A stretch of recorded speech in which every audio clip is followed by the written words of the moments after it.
This channel is part of the History Hit network.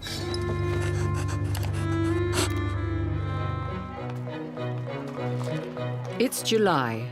Ruth, Peter and Tom are more than halfway through their time on the farm. The pea crop has flowered, and very soon it should be producing a harvest.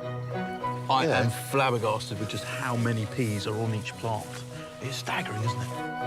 The barley cereal crop is also thriving, as are the sheep and the pigs. Are you all right? But farming was not the only way monastic land was exploited to make money. The monasteries encouraged other enterprises and would send representatives to meet with tenants who wanted to expand into new areas. Professor James Clark, an expert in medieval history, has come to meet Tom and Peter to explain the abundant opportunities on the land. Of course, it's important to remember that the monastery's economic interests are not just confined to farming. The monastery owns a huge diversity of landscape, and it's especially interested in the natural resources that landscape contains. And perhaps the preeminent interest in this period in that regard is lead mining. Would farmers like us be involved in these commercial processes then? We know that just prior to the dissolution, a number of tenants are beginning to branch off into those areas. They can't rely for a secure income on the produce of farming alone.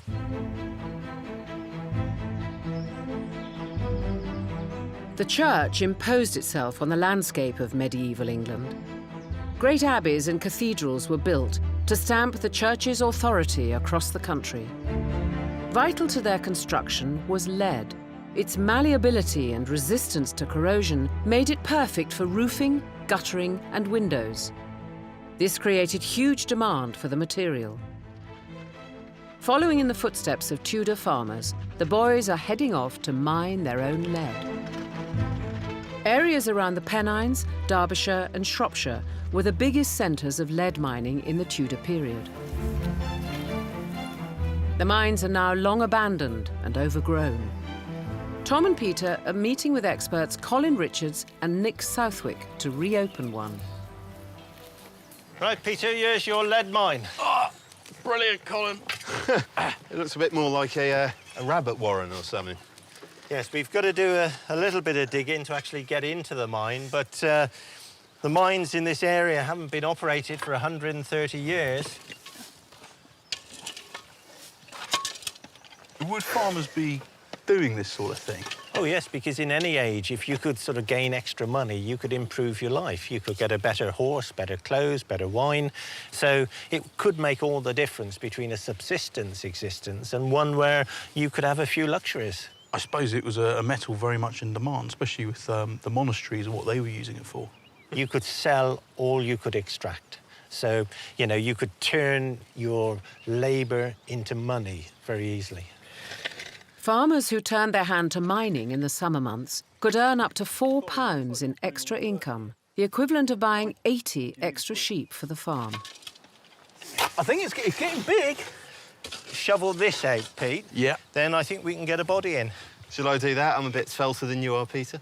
You are a little homunculus, Tom. We'll get you down there. Here he goes. Push. He's going. All right, opens up quite a lot, actually. Yeah, it should do. Is there room for another one? I reckon. Just follow on. Oh, dear. It widens out a bit, so we could probably fit that wheelbarrow in if you like. No.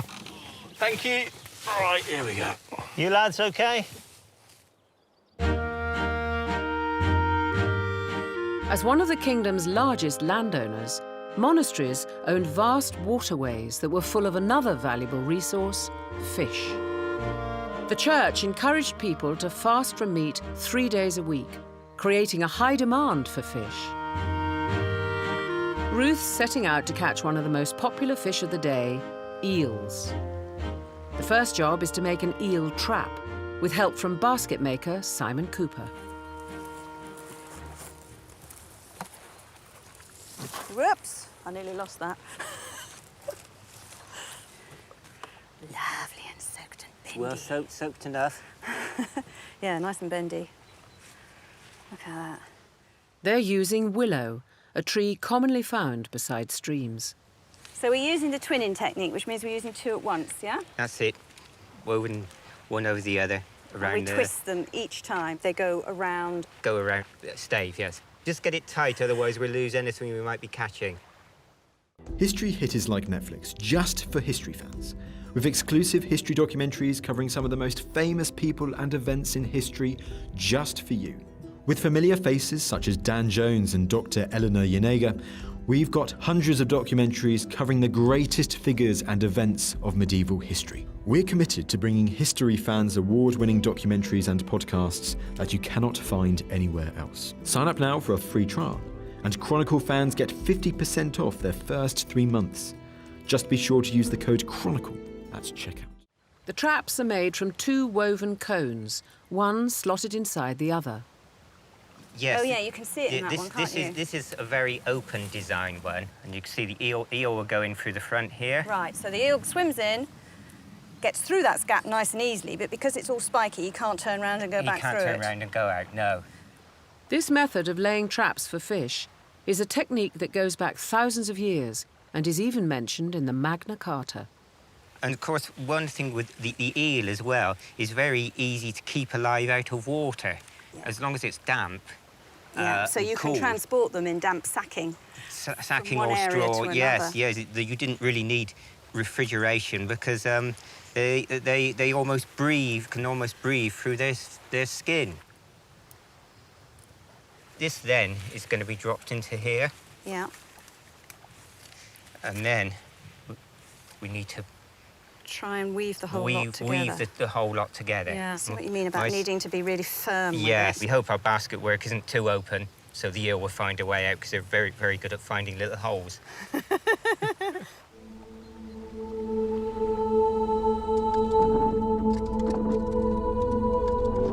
With the mine reopened, the team are navigating the passages that should take them to the lead ore. Monasteries granted leases to those who wanted to mine for lead on their land.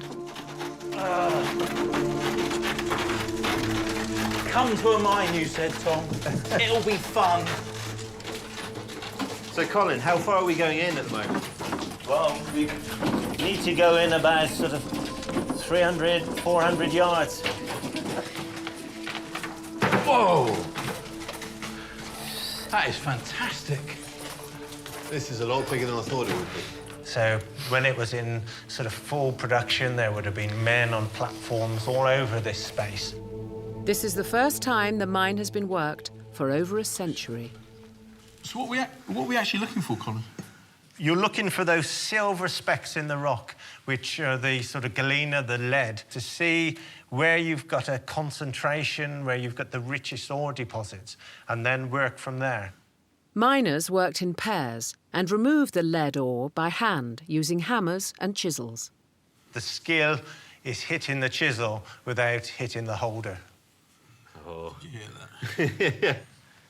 Ooh. Remember, it's not a race. Elbow down. The veins of lead ore were often set at 45-degree angles in the rock, making for tough working conditions. I feel like we're going quite far in. Is this Yeah, I think you've broken off a decent piece there. The weight of the rock was the key indication of lead ore being present. What are we thinking, Tom? How does it feel weight-wise? No. Have a feel. It's like a feather. I don't think we'd have made very good miners. We're just getting our eye in.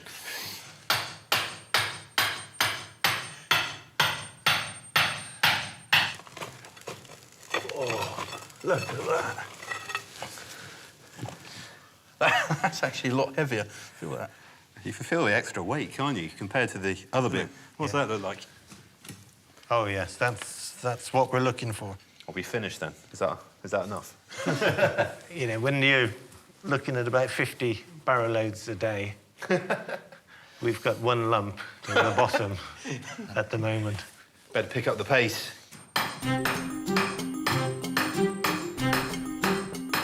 Let's give that a go. Oh, now that's what I'm talking about, Tom. Look at that. That is a piece of lead ore. Soft lead. Whole families often worked in the mines. Every day they face dangers from flooding and long-term inhalation of poisonous lead dust. Every little bit counted. So, you know, the small children would be down here, sort of as bits were flying off, putting them in the barrows and taking them to the surface. There was, you know, nothing wasted. Lift with your legs. Straight back. Was that the creak in the barrow or you? It's amazing how much they must have had to have shifted, Colin. This is hard, hard work. That's why I'm doing it, and not Tom.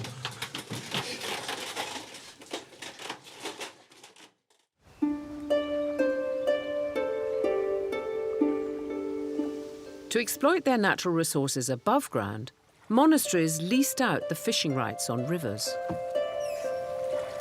Their traps complete, the next job is for Ruth and Simon to set them in the water. It's best to set these traps in the evening because the eels, through the heat of the day, they tend just to lurk it in the shadows and in the cool because they don't like getting too hot, really. So Right, so that just drops in on the side. that should drop in, and we need to just tie a marker to a reed somewhere. Eels are drawn to dark places, so the traps must be left in the shade. I wondered if we perhaps headed off over there to under that shady tree, 'cause it looks sort of, you know, a good place which eels might lurk. So we weight this pot so it sits on the bottom, yeah? Yes, so that the eels can swim straight into it. That's it, parallel to the bank, that's lovely. The ends of the traps are filled with dead fish, an eel's favourite food. Nice stinky fish. Stinkier the better, so they can smell it. Oh, good old That'll distance. attract them. Wet hay. I'll just plug at the top so that the fish can't get out. It's not just to keep the bait in, but it's to stop the eels getting out. I always want to call them pots, but that's not the right name for them, is it? Down here, we tend to call them hutchins, but I know all around the country there's grigs, wheels. It's almost an indicator, really, of a truly ancient craft, isn't it, when the tools have all these regional names? Of course, they all had different shapes as well, depending on the maker, really. Down you It's go. going to sink. Is this branch going to hold it? I think so. The lead ore has been brought to the surface of the mine. Now it must be smelted to extract the metal from the rock.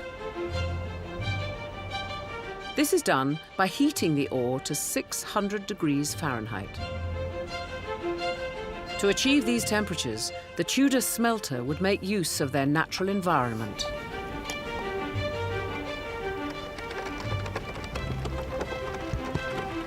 Furnaces were placed on windy hilltops to help fan the flames.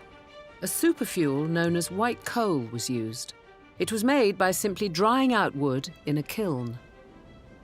So it's like any kind of oven, really, like, you know, a bread oven or anything. Very much. It's very similar to a bread oven in that you heat the stone up and then it's the heat in the mass of the oven which dries the wood. Heating the wood removes moisture and impurities, allowing it to burn hotter. That's the one we've been looking for. The kiln must be airtight, so gaps are filled with clay.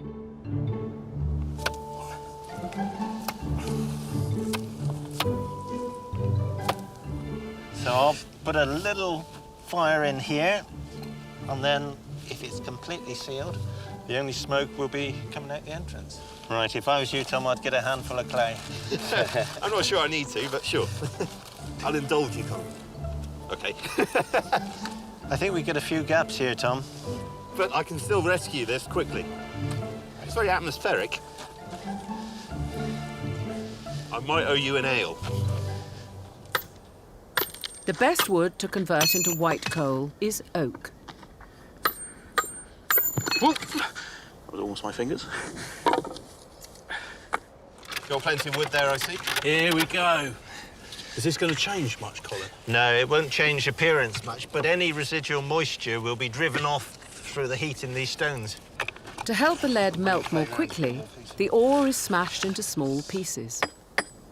Give it a whack. Put your arms into it while you have to smelt it. There we go. See? There you go, brilliant. So how much of this is going to be lead? 80%. That high? That's that brilliant. high. So Yeah. it's a good return on our effort. Absolutely, very good. Very good. The wood, having dried for 4 hours in the kiln, is now white coal. Is it hot? I'm not going to lie to you, it looks pretty similar. Well, It's incredibly dry. The next job is to build a furnace to smelt the lead ore. At the base, Colin is making a hearth where the lead will collect.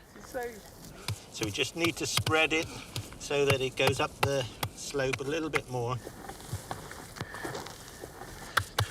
So this clay lining is going to firm up during the firing process, and it will actually be our bowl of lead at the end of the smelting. On top of the hearth, a fire is built by stacking layers of timber. And we'll lay these as close together as we can. right. The furnace is finished with layers of hot-burning white coal, onto which the lead ore is placed. It's all our Freshly broken. crushed ore, yeah. Okay. It's pretty heavy. Excellent. Well done, lads. Gosh, there's some weight in that. Should we just leave it in the sack? Yeah, look at that, glinting in the sunlight.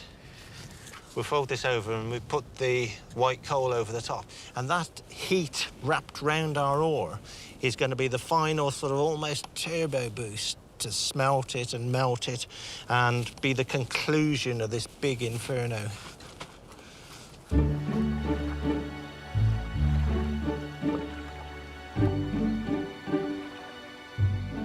Eels were a staple food in monasteries that owned rivers. But for lay people who needed permission to access these rivers, they were a luxury. Simon and Ruth are heading out to check the traps. Do you have to change the places you put the traps, or do you just use the same spot? If it hasn't caught anything for a day or so, we look for somewhere else, because after a while, you tend to find the places where the eels like to run. No, I can't see anything there. Nothing? I'm pretty certain that's empty. One down, 6 more to check. Let's hope we have a bit more luck on the next one. Fishermen were expected to give a proportion of what they caught to the monasteries. Anything else they could keep.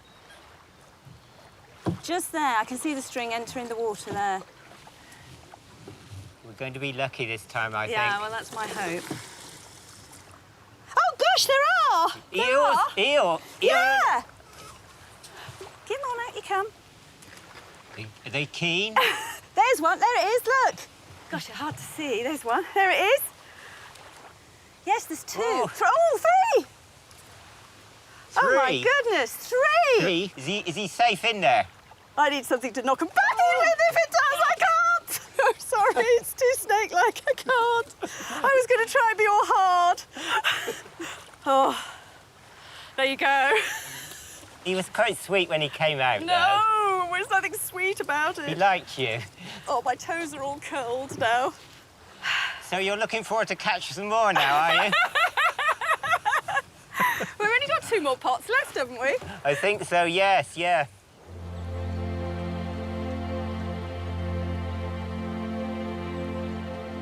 Tudor farmers relied on the landscape to provide them with their tools. Cotton grass and other dry plants, such as moss, were used for tinder on fires.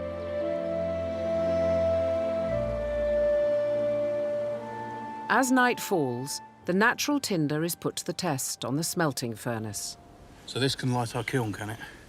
Well, I would think so. Should we just try it? Yeah. Ooh. Whoa! Whoa! Yeah, that will do the trick. Let's put a good handful in there. Oh, look at that, it's amazing. It's starting to take hold now, Tom. It's going to go from, say, 20 degrees up to 600 degrees. Could we achieve that kind of temperature just wood? Not so quickly. You know, that extra boost with the white coal is going to, you know, be the icing on the cake, really, that final boost to take it from a rock to a molten metal. As the temperature rises, the lead should melt from the rock and trickle down into the hearth at the base. Tell you what, this is fierce. This is one of the fiercest fires I've ever felt. When you're smelting, can you tell from the colour of the flame what's happening to the ore? Yeah, very much so. As it starts to drop down, you know, the various gases come off it.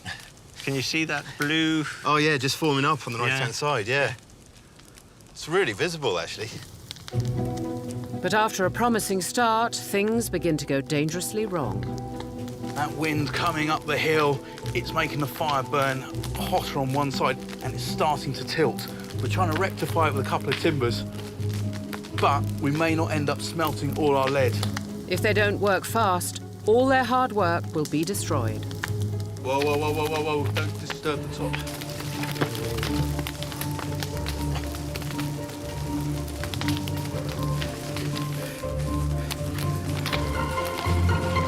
Nice one. The fire has been rescued. For now. You know, it's collapsing, but more or less within its own footprint, which is what we wanted. It's definitely reducing as well, isn't it? As they reduce in size, there's greater opportunity for the lead to actually go through the gaps into our bowl that we created. At the moment, you know, I'm quite happy the way it's going. The fire will continue to burn overnight. Only in the morning will they find out if it has worked.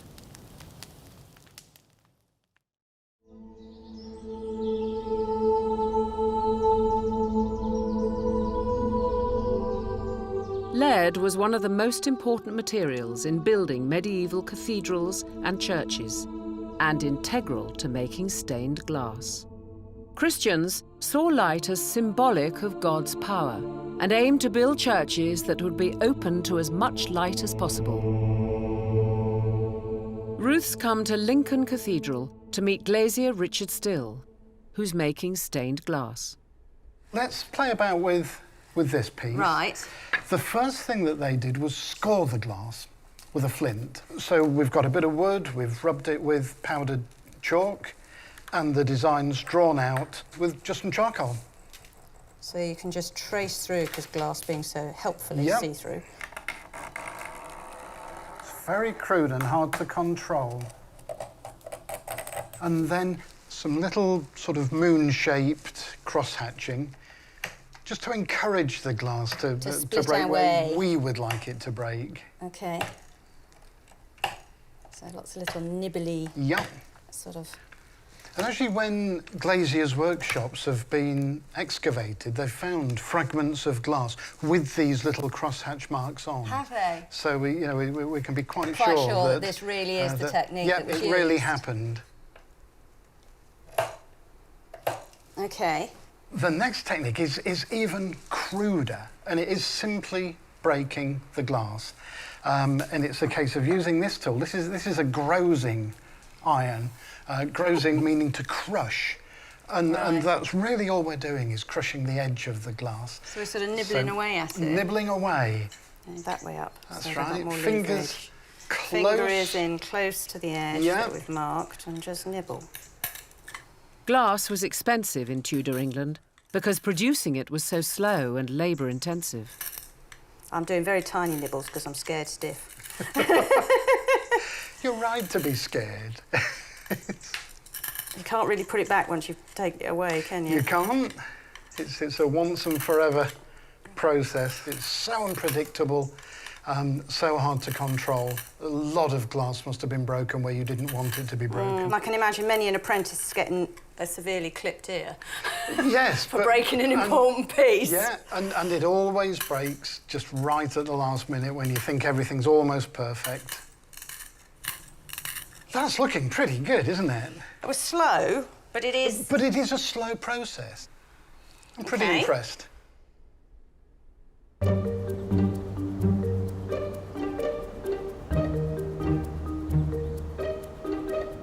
In the 1500s, England was producing up to 500 tons of lead a year. Tom and Peter are returning to see whether the smelting fire has been successful in producing lead. Ah, wow. Whoop. Steady. Yeah. Well, this is the remains of our kiln. It's just burnt down to ash. I mean, our clay bowl at the bottom, I thought it was going to break up in the heat, but that's actually just gone solid. That's amazing. Look at the colour. That is metal. Oh, look. Whoa, look. We've got loads of lead there, Tom. Have you got a bag there, have you? I have. I came prepared. So... At least one of us did. Whoa, look at that. Look at that. Get that down. Get it in the middle.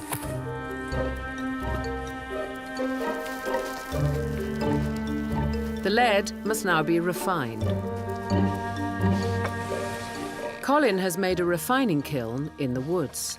This process requires a much more controlled temperature than smelting, so it must be sheltered from drafts. OK, just tip it in? Yeah. Well, these are called black working hearths or black working ovens because the lead that you brought has got a bit of ash mixed in and there's a sort of dark tinge to it. You know, the first burn is taking it from the rock. Here we're getting rid of the impurities. The main impurity that's removed is sulphur, driven off as hazardous fumes. OK, Colin. Moment of truth, eh? Right. It's like Christmas as I unwrap it here. OK, here we go. Nice. While the lead is being refined, the team make moulds for ingots using wet sand. So I'll be gentle, yeah? Yeah.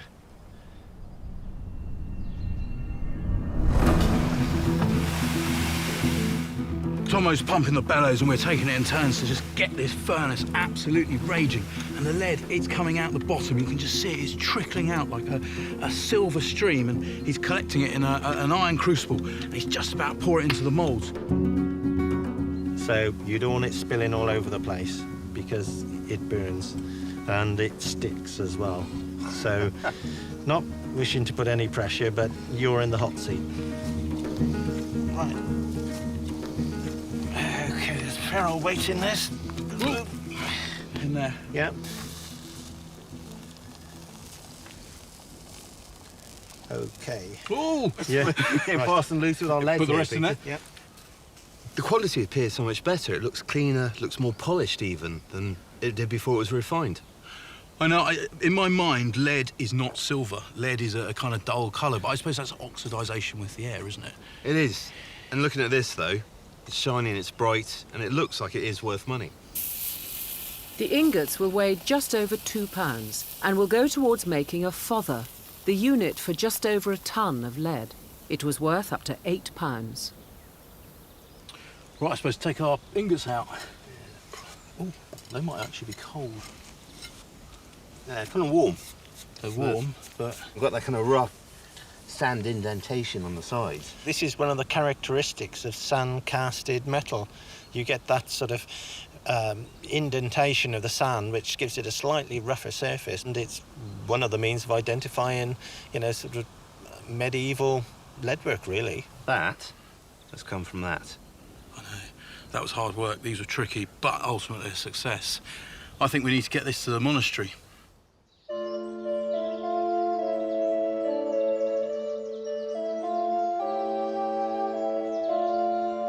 At the cathedral, Ruth's shaped the pieces of stained glass and is returning to complete the panel.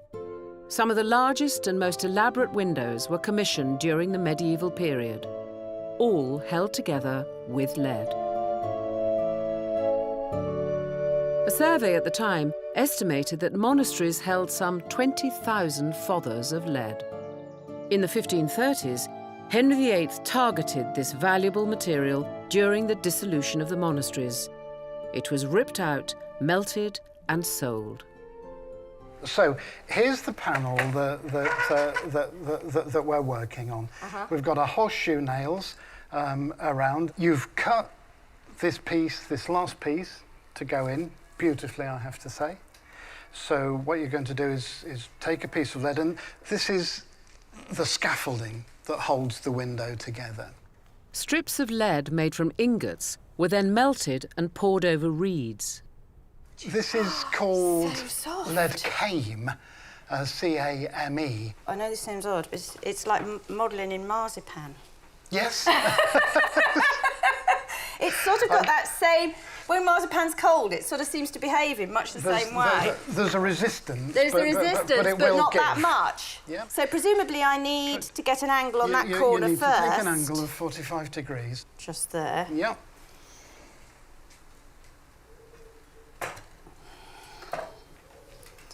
And then in.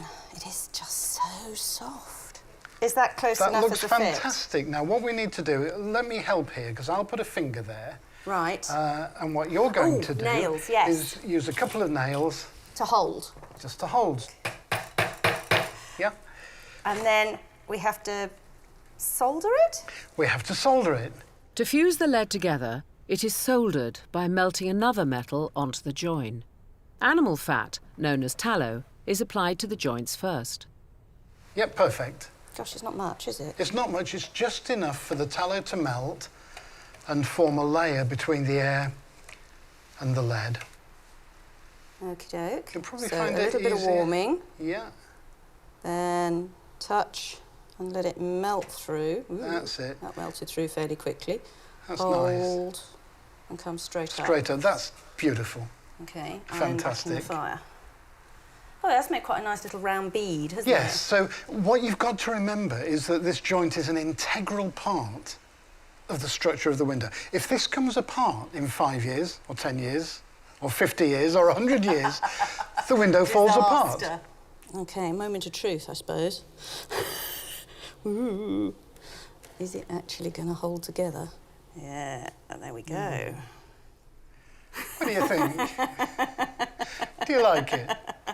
Is it a thing of beauty? Well, it's funny, isn't it? Down flat on the board, it looks rather dead and plain. But as soon as you've got light coming through it, it seems to sort of come to life. Comes alive, doesn't it? It does. It's completely different. And this handmade glass with its ripples and its bubbles and its imperfections are a part of that. Yeah. It's not just a slab of transparent stuff. And that's the beauty of the material.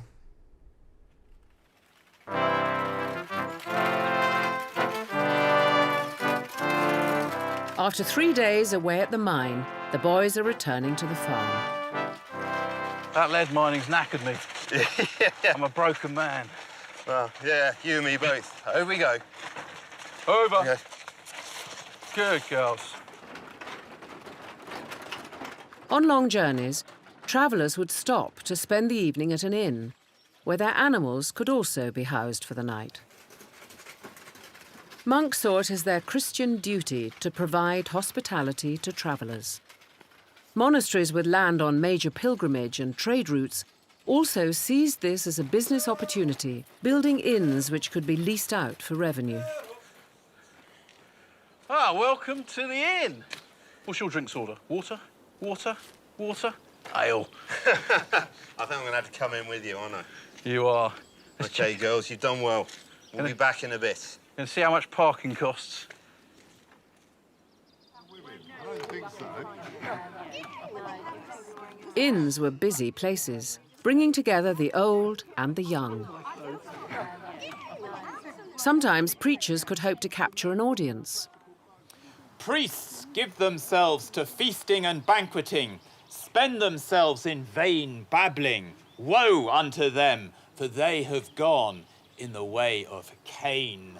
Inns like this were originally designed to be accommodation blocks. But having built them for that purpose, they quickly became spaces that really lent themselves to public speaking, such as our friar is doing, and to entertainments too. And this shape forms a sort of natural auditorium and informs the architecture of theatres for generations to come. Drowned in the delights of this world, patronise those who cater for their pleasure. A wide range of social functions would take place at the inn. From religious to commercial, it was a microcosm of Tudor life. Cheers. Cheers, Ruth. Cheers. Well, it's good to be in a pub. It's such a familiar sort of thing to be doing too, isn't it? It's like going to a hotel and a pub all sort of rolled into one. I mean, if you could hire a room at a place like this for your private party, you could have your wedding reception here, you know, or a christening party, business meetings. Loads of people came to inns for business meetings, which really makes sense, doesn't it? You know? Well, I guess they're on the same routes as trade routes, Exactly. roads. They're on so all the major roads and they're in the constant. hearts of major towns and market centres where people are coming together anyway. So, of course, you have your business meeting at these sorts of places. It's a conference centre. Inns were also places to have fun, and drinking games were popular, such as the Puzzle Cup. Can you drink out of that without spilling it? It looks like men's work.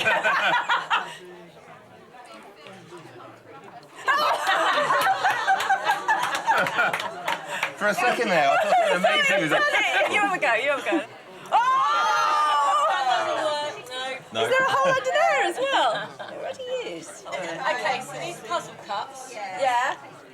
Oh, here we go. Little hole just. Yeah, I found that bit. You have to cover up with your Yeah, hands. I managed to do that. Vacuum. Yeah. And then, ready? We're ready. You as well! Epic fail. Oh, beer everywhere now!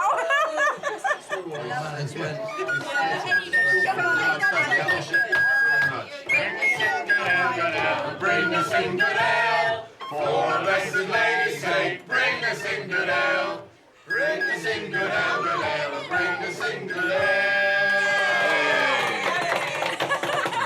Push you off the table.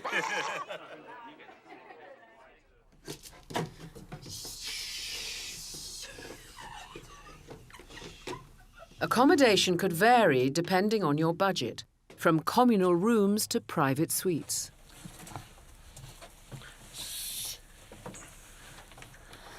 Well, this is nice. Oh no. I'm having a little bit. One's big and one's little. Most in-rooms were crowded places. If you were a single chap travelling, you would expect to share the bed with somebody else, who might be a complete stranger. If only I had that luxury. They're not exactly bouncy, are they, these beds? They're all right, though. So what kind of quality are we dealing with? This is pretty good for an inn, this is. How many stars are we looking at here? 4. 4. I can see him through the roof. No, go on. Move over. Move over. Very Morecambe and Wise. Make a wish, Tomo. It's your lucky night. Peter, get your knee out of my back. Shut up over there!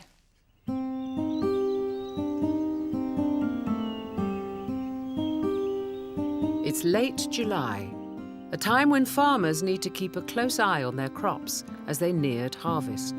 Tudor farmers would also use this time for haymaking, weeding, and checking the progress of young animals who would provide valuable income later in the year. The woodlands owned by monasteries were a perfect place to rear young pigs. Tenants would seek rights from their monastic landlords to pasture pigs in the forest, known as pannage. The team's 6 piglets have been foraging in the woods for a couple of weeks. Peter and pig farmer Neil Careswell have come to check on their progress. Pigs! You reckon they'll come to our call? Oh, I think so. I think so. Hey, piggies! There we go. Piggy! Piggies! Pigs! Right there. Look how big they've become. They have grown up Fantastic. God, they've done well. They've done a good job of clearing this woodland. Not only do the acorns and roots provide rich sustenance for the piglets, but their foraging also clears the undergrowth, allowing young trees in the woodland to thrive. But that's what they would have used them for. They're fantastic excavators. They would have pushed them into sort of land like this, and you've noticed they've not touched any of the coppice in wood. So they'll clear everything else, and then the woodmen used to be able to come in, and it was ready for them. Pork was in great demand by both the monasteries and the lay community, as pigs were inexpensive to keep and the meat easy to preserve. Keeping pigs was a useful money spinner for the ambitious Tudor farmer. Our Tudor farming Bible. So you got your Bible? A book of husbandry. What does it say then? Well, you tell me. I find it hard to read. Right, OK. For it is an old saying that he hath both sheep, swine and bees. Sheep, swine and bees. Got. He may thrive because he hath these things that most profit of in shortest space of time. This is basically saying we'll get the most amount of profit out of these guys for the least amount of investment. By scavenging like this, a piglet could grow quickly, allowing the farmer to slaughter them young. So a Tudor farmer couldn't sustain these pigs through winter on feed, but a Tudor farmer could sustain himself, I suppose, on the meat from the pigs. Definitely. They would have looked at trying to get as much slaughtered and as much preserved, dried, smoked and stored, ready for the winter, rather than feed the animal through the winter. Yeah. Definitely. These guys, I mean, are they ready to slaughter yet? You can check. You can have a feel of their spine. You go along their spine and just have a feel of the 2 fillets either side. Yeah. If the spine's very, very protruding, then you know it's underweight. And these guys are fine. You know, there's no bones sticking out. Yeah. They're good size. They're very very boisterous. That's always a good sign. But no, I think we've got a while to go yet. Ow. Obviously still hungry, though. I feel a bit like the witch out of Hansel and Gretel. How fat are you?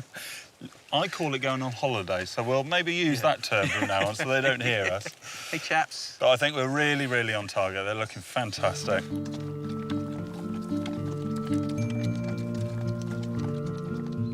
The farmhouse was not just where the farmer, his family and staff lived.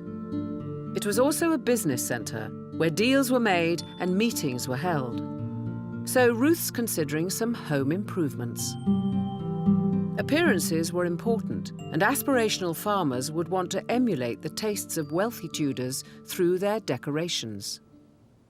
At the top end of society, people really enjoyed bold, strong colour and pattern, and they covered their walls in fabrics, in paintings. The most expensive thing that you could have in your palace, in your castle, in your abbot's lodging was a tapestry. So, as somebody of more modest means, imitating tapestry was a really socially, upwardly mobile sort of thing to do. So many people went to the painters or stainers in order to achieve it. And a stainer is somebody who paints on cloth. To produce a wall hanging for the farmhouse, Ruth's visiting artist Mark Goodman in his workshop. The materials used by stainers were sourced from their surroundings. So the pigments, they vary. So you've got cheap ones. For example, that's just a red ochre. That's just a clay. That's actually just dug out of the ground. It's relatively cheap. So I can have any sort of brown colour for very little. Yeah, reds, browns, yellows, those sorts of colours. And the more interesting one is lead white. And so obviously lead mined. But then to get it into that form there, soaking it in vinegar and then making sure it's coated in vinegar steam for about 3 to 4 weeks. And then you get those little white crystals on the top. Pigments were mixed with glue made from boiled animal fat, known as size or distemper. Once the paint has been made, it needs to be kept warm to prevent the glue from solidifying. Seems really weird, doesn't it, having to keep your paint hot? Yes. And you notice when it's not, because it just doesn't doesn't flow, does it? You are just sort of more or less putting one layer on and staining the canvas. You're not sort of building up layers like an oil painter would do. So these can be just churned out. These can be created very quickly. Scenes from mythology and folklore were popular on wall hangings. Ruth's helping Mark produce a stain of George and the Dragon. It's a bit paint by numbers, this, isn't it? Yeah, it's a cartoon. Yeah, but we're not going to do it. So we're not going to try and make it realistic or put a lot of effort into making it realistic. That takes time, obviously, and hence costs more. So this one's just going to be some nice bright colours. We'll put a little bit of shading in various places, and that's about it, really. In the 1500s, portraiture was moving away from stylised caricatures. This period saw a transition where more realistic art developed and flourished during the Renaissance. It also brought about advancements in technology. Changes were made to the ancient camera obscura. Tom is sitting for the artist Sigrid Holmwood to experiment with this technique. OK, Tom, so I think you might have to come a little bit closer, if you can. A little bit closer? Yeah. Oh, no, too close. A bit further away. That's it. OK, great. Stay still. OK, so what you need to make a camera obscura is firstly a darkened room. Camera obscura actually means dark room. And then you block out the window and you put a hole in it. Daylight bounces off Tom and passes through a lens which flips the image upside down onto the parchment. Early camera obscuras used a pinhole to project the image onto the canvas. But in the Tudor period, lenses were adopted for the first time, making the image brighter and clearer. Even the tiniest movement shows up a lot on this. I'm going to see how this looks soon. but I've got a feeling we might have to try it again. OK, Tom, the thing is, you moved a bit. Move now. Yeah, you can move now. So checking. you didn't manage to get your nose that's gone all weird. Yeah, must be like also, a witch or something. Yeah, exactly. And your whole head's a bit compressed because you probably moved in one direction after I'd done that. So I've been trying to lose weight, so... this isn't the way to do it. They need a way of keeping Tom still.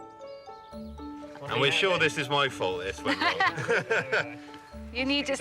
It's just like Victorian photography. You need to be as still as possible. OK, great. That's looking much better now. OK, keep still.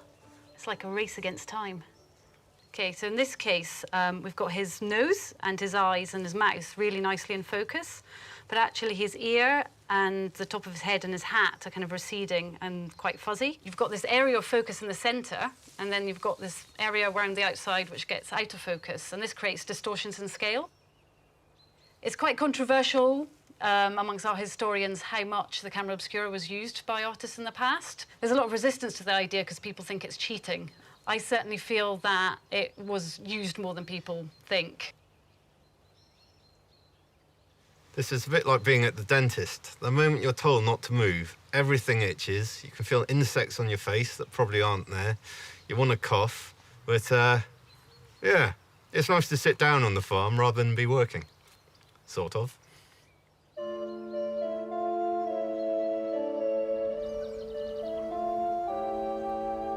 In the last few weeks, the farm's kitchen garden has burst into life. But unlike modern gardens, the Tudor farmer would have let the weeds thrive as well, because they too had their uses. Now this little patch here is actually my crop. It may look like a weed patch, but it isn't. This is cleavers, and I'm deliberately growing it. I know for many people who spend half their lives trying to take it out of their garden, this may seem madness, but this is my cleavers crop. And it's useful because, well, you can eat it. Again, it's not delicious, but it's all right. But it's also really useful as a filter or sieve. If you lay the stems one way and then you lay them the other, you get a really useful filter, which you can use in the dairy, you can use in your brewing, use in your kitchen. Ruth is also letting the weeds flourish amongst her vegetables. Think about this lovely set of beans. If only half of them had germinated and I'd done a really good job of the weeding, I'd end up with some empty, dead ground. But I need to eat all year. I need a meal out of this patch every single day of the year. Many of the weeds that have grown are edible, particularly important to the Tudor farmer when the main food crops aren't yet ready to be harvested. The fat hen, this one's not just put upable with, this one's actually quite nice. I quite like fat hen. There's also land cresses in amongst all here. Quite a lot of land cress, actually. And the point is that early on in the process, I allow the weeds a little bit of leeway. And only when I know I've got an established crop will I start taking them out. The land cress and fat hen Ruth's picking will become a Tudor salad.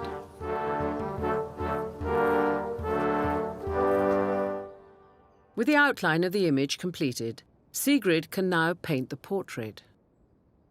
If the camera obscura doesn't actually give you the whole picture, as it were, how come you don't just paint me from scratch? Well, it's a lot easier to correct something that's already down there than start entirely from scratch. But most importantly, it's the relationship between your eyes, your nose and your mouth and the very subtle little shapes there which really make the difference in getting a likeness. So the camera obscura is almost like a stencil from which you start your work. Yeah, it's a starting point. You really need to still have lots of drawing skills, lots of artistic judgment to be able to use it properly. It's not like taking a snapshot. It isn't that easy to use. Painting was viewed as a craft rather than art in Tudor England, but that would change with the influx of artists from Europe. So would artists travel from like village to village looking for work, or...?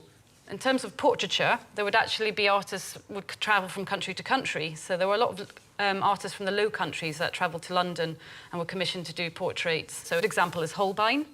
So he's a little bit later than our period, more active around the 1530s, but he was from Germany and came to London. And when I look at Holbein's drawings, I think they probably were done using a camera obscura. There's little telltale signs. For instance, there's a very large head and then with incredibly small shoulders coming off it. During this period, the Mona Lisa was completed. And artists strove to mirror the soul of the sitter in their work. During this time, you start to get a shift towards a more humanist philosophy, where you start to look for God in nature and start to look for God in man. And so therefore it becomes much more important to try and capture what things look like naturally. It's actually much more people's views changing, and then it makes their art change. Art would decorate the walls of Tudor dining rooms, and fish would dominate the tables. Ruth has brought her eels back to the farmhouse to make the most of this delicacy. So now I've got to get the slime off my eels. Like all freshwater fish, they have a sort of protective slime coating. Salt, rubbing and water. I hate this bit. I don't know why it is, but the slime on freshwater fish makes me more squeamish, I think, than anything else. Look at that. Ugh. Freshwater fish was hard to come by for people living away from rivers and was only eaten on feast days. It's one of those differences, really, between the monastic community and the lay community. People like us, eels are an occasional treat. In the monasteries, they're almost a staple. For us, fish means salt fish, salt cod. It means pickled fish. It means pickled herring. In the monasteries, fresh fish is possible and indeed quite probable on a daily basis. Ruth is cooking the eels as part of a stew known as bruit. She makes a sauce from parsley, breadcrumbs and beer, which gives the dish its name. Getting the texture right is half the battle. The eels are cooked separately and added to the sauce later. Cooked like this, you can see why I've left the skin on. It gives me perfect, organised little gobbets of meat. I love that word. It is the period word. The stock from the eels is added for flavour. It does upset me that when you're watching this, you'll be judging it entirely on what it looks like, as opposed to what it tastes and smells like. This isn't posy telly food. This is real food, and it tastes great, and it smells fantastic. Fresh fish may have been a treat for the farmer, but pork was widely eaten at both the top and bottom of Tudor society. Fat was an essential commodity, particularly for monasteries that used it for cooking, candle making, and even shining their shoes. To make money and keep up with demand, the farm must have a continuous supply of pigs. A few weeks ago, their boar Turkish was introduced to the sows. Does Turkish here have to fancy the pigs he makes with? No, not necessarily. A boar will follow his red-blooded primeval instincts. A sow would be introduced to a boar before reaching a year old, and a farmer would regularly check for signs of pregnancy. A positive indicator is when she doesn't show signs of wanting to mate. This is easily tested by the farmer. There's the standing heat test. Right. Do you know anything about No. that? Which is putting all your weight on their back hips, which sort of simulates mounting of the boar, and they will stand, so they will sort of position themselves, get themselves in a position where they're ready to be served. So should we give it a go? We can give it a go, yeah. Are you comfortable with that? So we don't want them to stand if we put our weight here. Yeah, if you put their weight there and they... Oh. See, I don't think she is. I mean, she's... Oh, No, sorry. she's not comfortable. She's looking for her food. Yeah. She's not really interested in what I'm doing. Have a go with Georgie, because I think Georgie's looking a bit more of a surefire. Are you all right? Yeah. What do you think about that, then, eh? I'm after your women, Turkish. No, Turkish is a bit confused now. Competition. A sow is pregnant for just under 4 months, and the farmer would want her to give birth before winter to give the piglets a better chance of survival. Timing was critical. Oh, No, he's a good boy, and I think you're probably right. I think he's done his job. Yeah. I think he has done his job. Keep an eye on it. After all their exertions, the team has returned to the newly decorated farmhouse. Supper was usually served at 5 p.m. and was normally a simple affair of pottage with vegetables. But tonight, the boys are in for a treat. Here we go, a bit of a treat. Eel, look. Freshwater fish. Freshwater fish. I'll get involved. Good source of protein, good for the brain. Yeah. Eel. brain. Something of a luxury. Here we go. And this is lovely. Like Yeah, it's good, isn't it? Yeah. It's good. I like brew it. It's a nice change. It is a nice change, and it also represents quite a luxury dish, really, for lay people. Because to own the fish, you have to own the rights to the ponds and the rivers. And tenants very rarely do. That's all landowners, not tenants like us. Don't you think, you know, everything we've sort of done in the last couple of weeks, it's all been under monastic control, hasn't it? Yeah, and You know, also, I mean, even that inn we stayed in was Yeah. owned by the monastery. Yeah, well, I thought that was one of the best things we've done. I really enjoyed that. And all these stresses of the farm and the pressure from the monastery wasn't quite there, but we were still part of that monastic picture. well, I can't help notice that, you know, while I've been away, you've adorned the place with some beautiful artwork, very effeminate knight there. Is that you? I think I look noble. Yeah, well, you certainly, you got that. You're staring off into the distance. 1,000-yard stare. Thinking about farming. Next time on Tudor Monastery Farm, the team go to work for the monastery, restoring accommodation, This is going to be a fantastic floor. I can feel it. washing their linens, It's the bashing that does it. and learning the art of monastic hospitality. I want to stress, I did not drop the custard castle.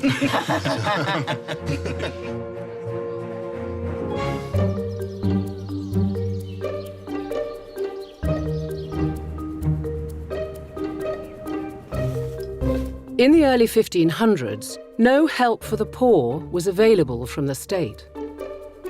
Those in need relied solely on the charity and hospitality of others. Hospitality was a vital social virtue, the measure by which any good Christian would be judged. And at the heart of this culture of hospitality and giving were the monasteries. Beyond their gates, they ran almshouses, and within the monastery, they accommodated everyone from the destitute traveller to the wealthiest noble. For what we are about to receive, may the Lord make us truly thankful. Amen. Amen. James, can I interest you in some pottage? Well, I'm sure it's good for the soul. Monastic expert Professor James Clark is joining the team for a meal. Did the monasteries do much entertaining or hospitality? Absolutely, it's really central to the monastery's service to society. That charity, that is, in the strict sense, loving kindness to your fellow man, is really at the heart of the monastic vocation. At the lower end, it would be akin to a kind of backpackers' hostel. But at the other end of the scale, for the most distinguished guests, there would be really lavish accommodation and food would be laid on. For the monks, hosting an esteemed guest wasn't just hospitable, it was profitable. Entertaining nobility was an excellent way to encourage large donations to the monastery. The nobles believed that supporting the monastery would guarantee that they went straight to heaven when they died. The abbot is planning a feast for a wealthy patron, and James is enlisting the team's help to prepare for the visit. Well, I have some particular tasks in mind for you. There's going to be a lot of preparing of bed linen, so that does mean laundry. No escaping the laundry. And there could well be need for some assistance in the kitchens, because lavish meals are expected, nice as pottage is.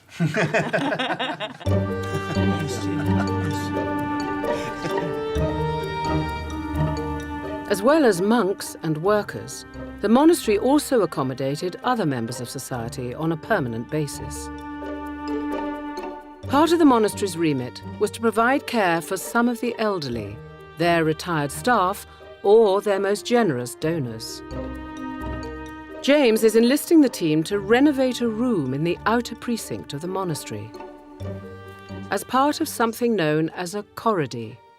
A corrody is a grant which is really like a kind of pension. It provides an individual with accommodation and food over the course of a year, and the monastery might grant that to one of their long-serving lay servants. And after 20 or 30 years' service, instead of a gold watch, they're granted this corrody, which is really going to give them room and board to live out their days in their twilight years. So it's going to need a bit of renovation, really. I mean, this floor's in quite a state now. Yes, this floor is looking past its best. It's worth remembering, of course, that they expect something of high quality. This is a valuable retirement home. I'll have a chat with the boys, especially about the floor, see what we can do.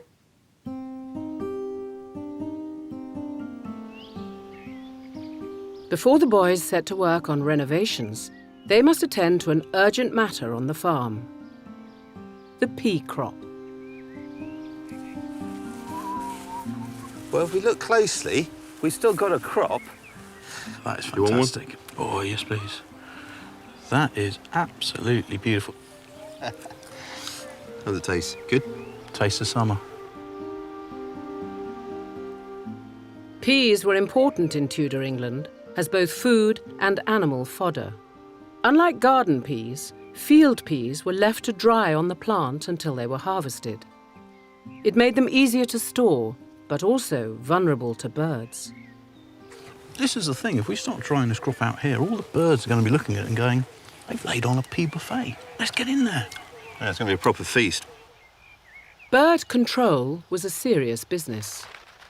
In the later Tudor period, bounty payments of a penny for 3 birds' heads were offered, and farmers often employed children to frighten away the pigeons and rooks.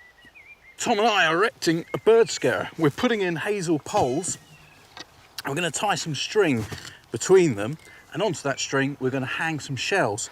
Tudor-style wind chimes. So be gentle. That was work, that was. So we're taking advantage of the wind, making sure all the shells just bounce off of each other, making some noise. That's the thing, being a Tudor farmer, or being any farmer, you can't afford to lose a crop, but especially in Tudor times, these peas were your sustenance. Right, I'm going to stick another stake in, Tom. Am I going to get in trouble if I walk across the pea crop? If you don't walk, the birds will eat. I'll be delicate.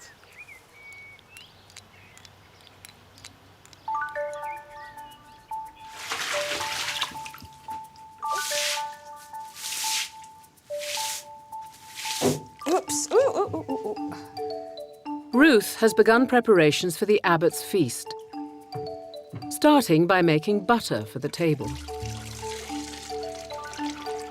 Now, the reason I've transferred my milk into these dishes is to help the cream separate. Anybody who's a little bit older remembers the days before homogenised milk, and they remember that in milk bottles it always used to rise and you always used to get a bit of cream on the very top. That's what's happening here. Each day, a new bowl of milk was settled, and Ruth is starting to process yesterday's batch. Look, see how thick that cream is? Super thick, look at that. Not only was butter an important source of calories, it was also considered good for the health and a cure for chest complaints. Lid on to minimise splashing. Hear that? Knowing what stage you're at is all about listening to the sounds that it makes in the churn. And now, it's all a matter of time. A volume of cream like this can turn into butter in as little as 15 to 20 minutes. Butter, along with other dairy produce, was known as a white meat, most commonly consumed by poorer members of society. After all, everyone had a cow. The point was you could graze a cow even if you had no land yourself. You could graze it on the common land. You had a right to put a cow on the common, which meant that you had access to some milk, You could make your own butter, you could make your own cream, you could make your own cheese. White meats, therefore, were a very democratic food. Everybody had them. And the rich sneered. But dairy produce wasn't the preserve of the poor for long. By 1500, landowners were taking back farmland and also common land to establish parks for hunting. It meant peasants could no longer graze their animals for free. Now you've got to actually rent a field to keep your cow on. And that meant that increasingly, from 1500 onwards, cows and cow's milk became something associated with the wealthier sort of peasant. All feels a little bit stiffer, so I'm really listening now.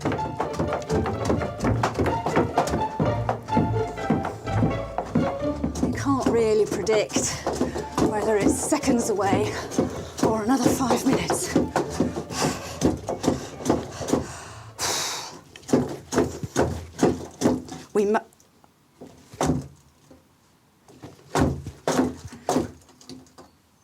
Did you hear? Suddenly it sounds wetter. That noise has changed, doesn't it? Oh yes, look at that. Now that looks good. There we are, look, butter.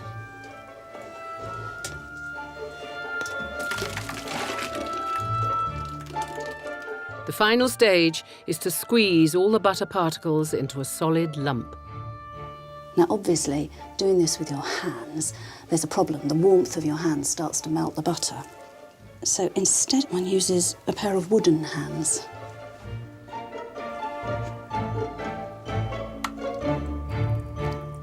Once the buttermilk is removed, Ruth adds salt, which is a preservative. And indeed, if I put enough salt in it, I can even make a product that can survive for a full year in an edible, not necessarily a tasty, but in an edible fashion.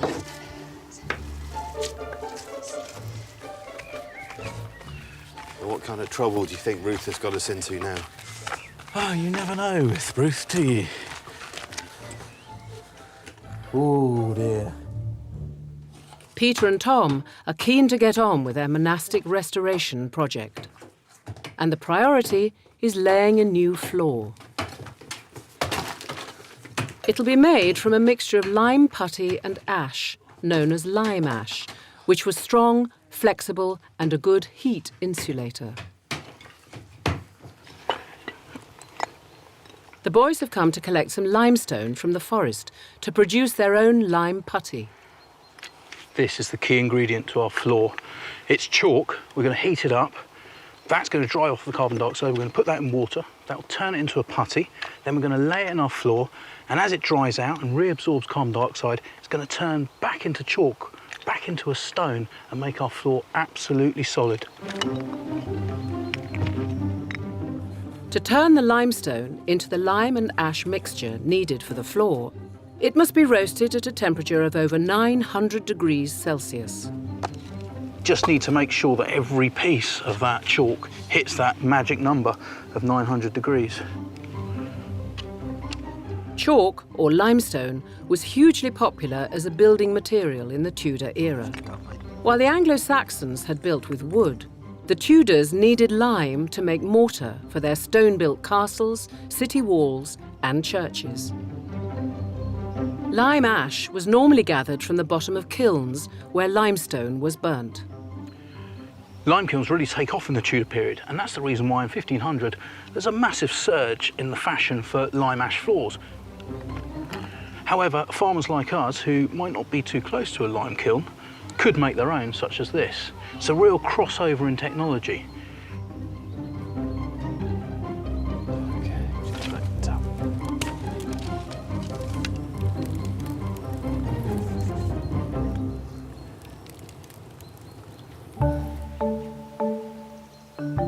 In Tudor England, the shadow of plague and disease was ever present. People worked hard to keep a clean living environment. There were even systems for waste removal. Centuries before germs were discovered, Cleaning was a surprisingly rigorous affair, especially in the dairy. With the butter made, Ruth needs to wash her equipment. A Tudor housewife had 3 lines of defence in her battle for hygiene in the dairy, and not one of them included soap. First and foremost came salt.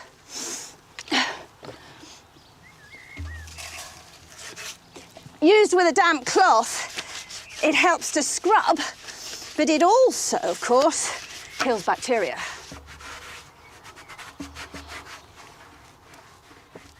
She then turned to the second line of defence, boiling water.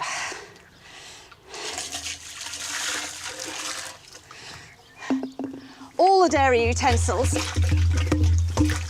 were finished off by being scalded over all of their surfaces.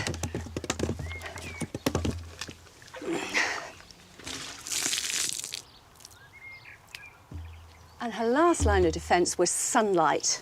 More specifically, the UV element of sunlight. She might not have known why it worked, but she knew that it did.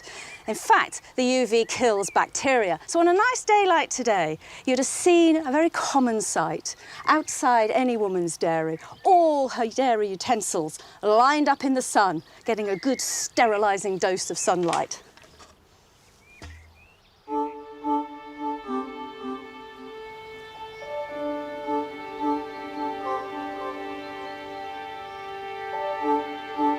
The limestone has been roasting for 3 hours, driving off carbon dioxide and leaving a highly volatile product called quicklime.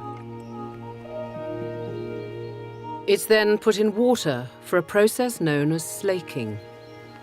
So if we just pop that in. There it goes, look at it. Look at that. It appears to have worked. And if I bring that back up, there we go, look at that. Oh, that's the dangerous bit. So that is lime slaking, and it's turning into a putty. The fire drives off all the carbon dioxide, and it makes the chalk very, very volatile. When it goes in the water is absorbed, and there's an exothermic reaction. So this isn't the heat from the fire that's doing this. This is the chemical reaction that's heating up this water, and you can hear it, and it's slowly turning into a putty.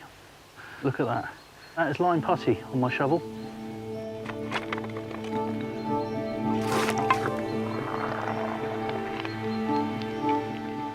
The lime will continue to slake in the water overnight.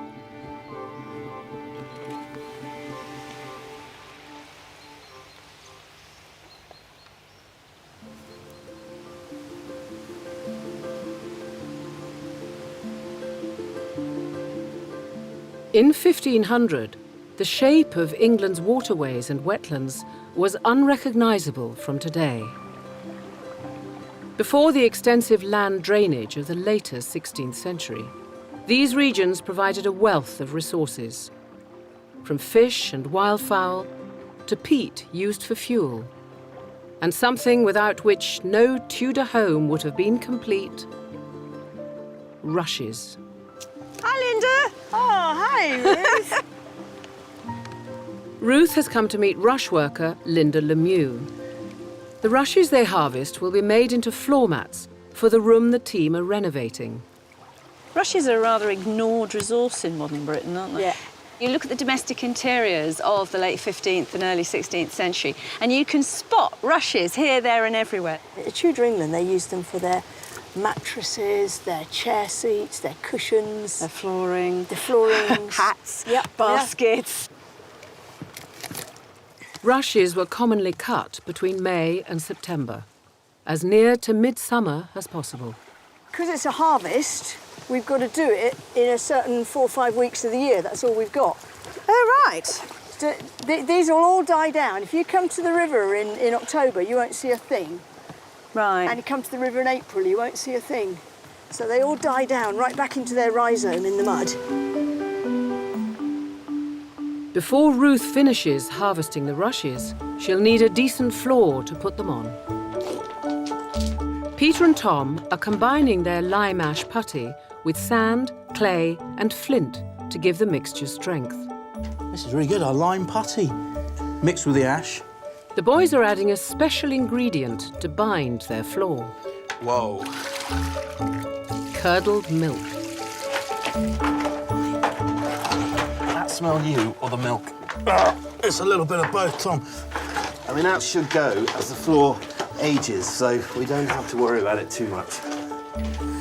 Used in concretes like this since Roman times, sour milk contains a protein called casein, which bonds with the lime to make it durable and waterproof. We're like tiny little bakers making a giant cake, aren't we?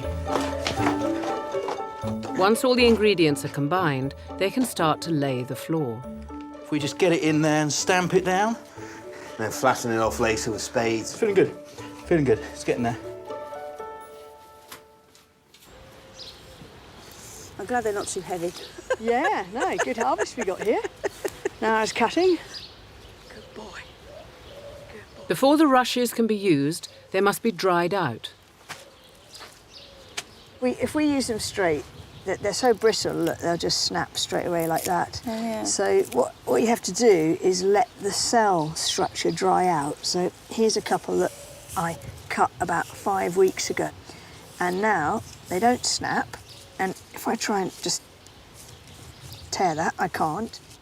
To make the floor mats, the rushes must be plaited together. I'll hold it for you. Just going over, under. That's right. I like the feel that's developing there. Yeah, that's tough, isn't it? That's strong, but it's still got a certain soft and bounciness to it. Now, if you imagine your mattress might need about 100 feet of this plat. Should we do a kid's one?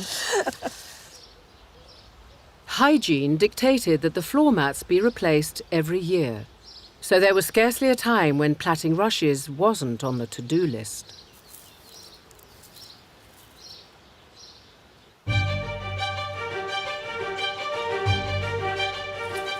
It's the final push to finish the renovations. The boys are polishing the floor with milk to give it a hard, waterproof coating. This is going to be a fantastic floor. I can feel it. And Ruth has almost completed the sleeping mats. I've made loads of the plats. I shall probably have to make some more, but still. And then I'm sewing them together into a mat.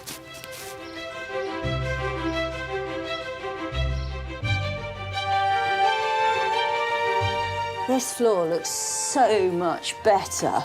It's not bad, is it? I think you made a really good job. Oh, thank you. Right, where do you want your mats? Oh, well, let's stick them out of the way for a minute, because I've got to get the hygiene to sort out first. OK. I've got a whole load of herbs to scatter on the floor. And they serve two basic functions. The first thing is about smell. People in this period believed that disease was carried by evil miasmas, by bad smells in the air. And if you breathed that evil miasma, you would get sick. So wherever you lived, wherever you were spending time, you wanted it to smell as sweet and clean as possible. But then there's also a role for insecticides. Things like my tansy and my wormwood, fleabane, they're for keeping insects out of the house. Things like flies or ants or body lice, fleas, anything like that can be driven out. And it will make the whole living experience not only healthier, but much pleasanter. Do you want to stick these mats down then? I've got a little layer down. Yeah. In addition to the room and a provision of food, the corridor might include firewood and some cooking equipment. Is that the last one? Yeah. I think the floor makes a huge difference. You know, this is easy to keep clean, to look after, to be comfy, isn't it? Mm. Home sweet home. Yeah.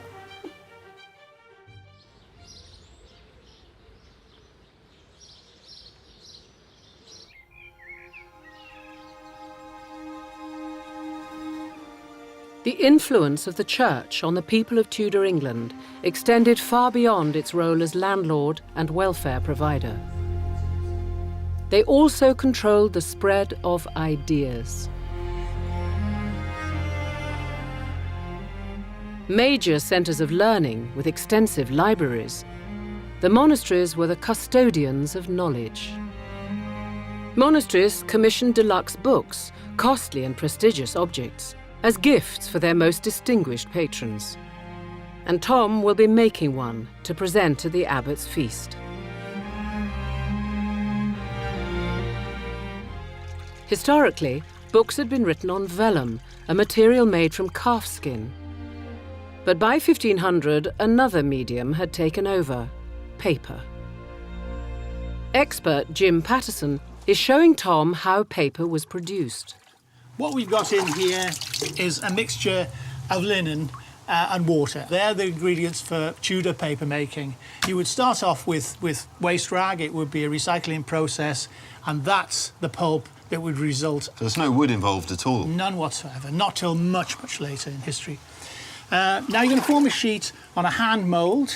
Okay. There we are. By dipping it in below the surface, go in like that. That's it. Okay. In you go, below the surface, flood the mould and bring it up. Bring it clear of the vat. Up. Now shake it. Forward, back, side to side. Back. Can you see? Right. Side to side, forward, back. And you'll see the sheet actually forming. And it's leaving the fibre on the surface. A little bit uneven. Should I go again? No, I think that'll pass for Tudor paper. And the next stage is couching, from the French coucher to lay. Just placing that on there? That's right. Bring it up right. This was the job for the assistant. This was the non-technical. Non-technical. Yeah. Fair enough. Yeah. I'm just going to roll that down. Roll it from one hand to the other, and it should come away. Now, you see? It's not as easy as it looks. Not enough weight. OK, we'll make another one, but more weight next time. Dig in deep.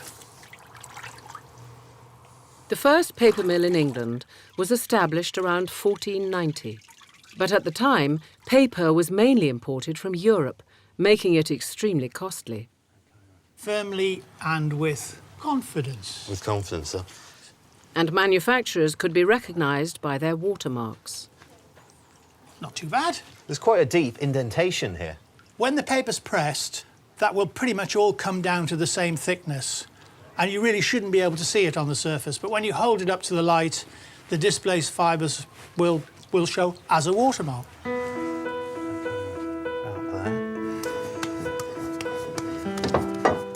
The paper is pressed for an hour. We'll take the press off now and see what we've got. Quite excited by this. After 50 years, the novelty wears off. That's the first of our bits of paper. That's brilliant. And you can see the watermark.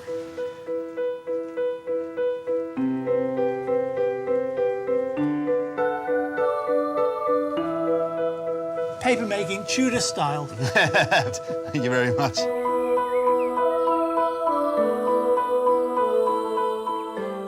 The daily running of the monasteries required many lay workers, leaving the monks free for worship, prayer, or study. Usually, these workers were men, but certain jobs were open to older women. Considered by the monks to be beyond the temptations of the flesh, they helped with gardening, cooking, and the washing of linens.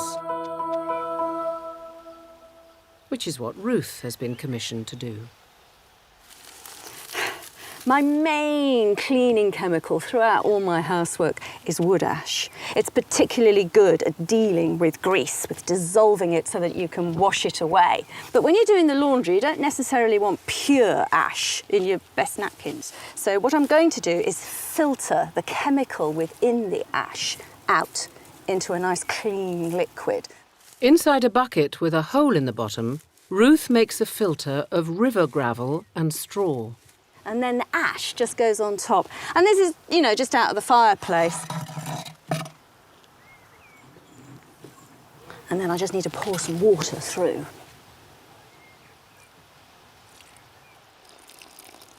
And let that seep through, leaching out every last bit of chemical into a really strong lye solution. The word lye, after all, is just a short form of alkali.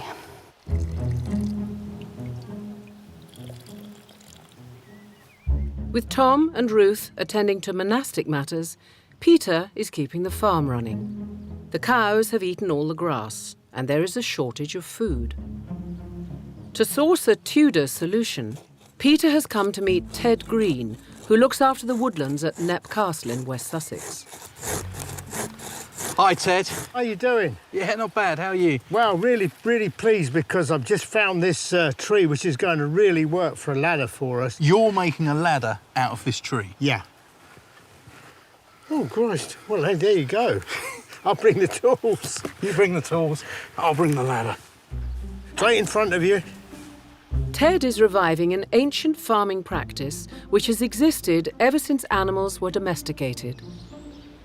Harvesting hay from trees. It's a perfect solution for the dry months, as trees keep their leaves hydrated, so the hay will provide a good source of moisture. It's something which actually predates grass. It's only in modern times that people start thinking about grass. Animals never ate only grass. We made them eat grass. Which trees are we looking at cutting? In this particular case, we've got two trees which are ash, which they absolutely love. It's one of the top trees for animals. Right, I've been lugging this ladder around long enough. OK. Where do you want it? Well, we're going to try and rest it in that tree. Right. Just there you go. Here we go. No. No. Over your way a bit. That's it, you're in. Great, I don't mind that. Go on, try it. I'm not overly convinced about this. Yeah. OK, right. So you're up? Yeah, for now. OK. So what am I going for here, Ted? What am I looking for? This year's growth, which should have leaves right down the stem to near the trunk. That's brilliant. That one? And that's a good size as well. That's lovely for storing. These leaves, Ted, so are they gonna hold their nutrients? Yep. That because we're cutting them this time of the year. Obviously, when they fall off in the autumn, the tree has put all the minerals and nutrients back into itself. But by doing this, we're trapping them all in the leaves. Unlike coppicing, where material is cut from the base of the tree, harvesting tree hay like this is known as pollarding. The leaves are cut and regrow above the height of the animal's head, which meant farmers could control the crop. It was one of the earliest forms of woodland management. Well, Pete, that looks like you got most of it off, to me. Yeah, I think so. Wonderful. As well as laundering the linen for the upcoming abbot's feast, Ruth is also tackling some more personal garments. While most lay people had little time for bodily hygiene, for monks, washing was a matter of religious discipline, demanded before meals and the duties of the day.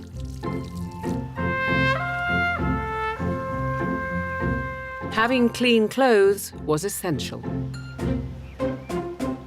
According to the rule of St Benedict, a monk was supposed to wear his woolen tunic next to his skin.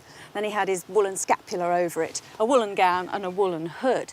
But by 1500, lay people wouldn't have dreamed of wearing wool next to the skin. They all wore linen underwear, something that could be laundered regularly. And the monks wanted some of that comfort and cleanliness themselves. So there are records of monks buying underwear. And there are also records of them having it laundered. So I've put a load of sheets in. If I just keep piling up and up and up and up until the basket's full, it'll all compress down and I have real difficulty getting my lye to move between. So once I've got a layer, I make a shelf. The shelf will support the next layer of linen, saving the bottom layer from being crushed.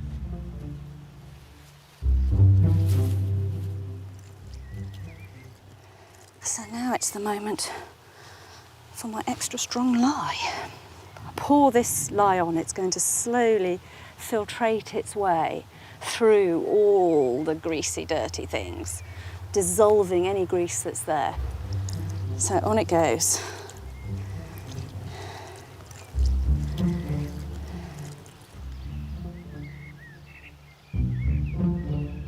Tom is overseeing the production of a book which the abbot will present to his patron at the feast. In medieval England, hand-copied books were still a precious commodity, mainly the preserve of nobility and the monasteries. But by the reign of Henry VII, a new technology from the continent was changing this: the printing press with movable type. Developed by a German craftsman, Johannes Gutenberg, the press allowed individual letters to be set into text and rearranged with ease. Printing expert Nick Smith is setting the type for the Abbot's book. So when you put these letters in, you're not actually putting them in as you would read them? No, the letter on the end of the piece of type is going to be upside down and backwards as far as the compositor is concerned. So he has to be able to read a line like that just to check that there are no errors in it. And that, of course, means that when it's turned over, inked and pressed into paper, it'll come out the right way around. Printers used to refer to these types as sorts. If you run out of the stock of a particular character, you can say you're out of sorts. Once a page of type is set, it is carefully transferred to a metal frame called a chase and held in place with wedges known as furniture. If those letters move even a millimetre, it becomes a smudge. You lose. It does, yes. You can't afford to have the type moving at all. In fact, some of the inks we use are so sticky that if a type is at all loose, the sticky ink will actually pull it out of position. And that's a lot of work to put that can be a disaster. So these are the ink balls? These are the ink balls, yeah. Pick up ink from the ink block there.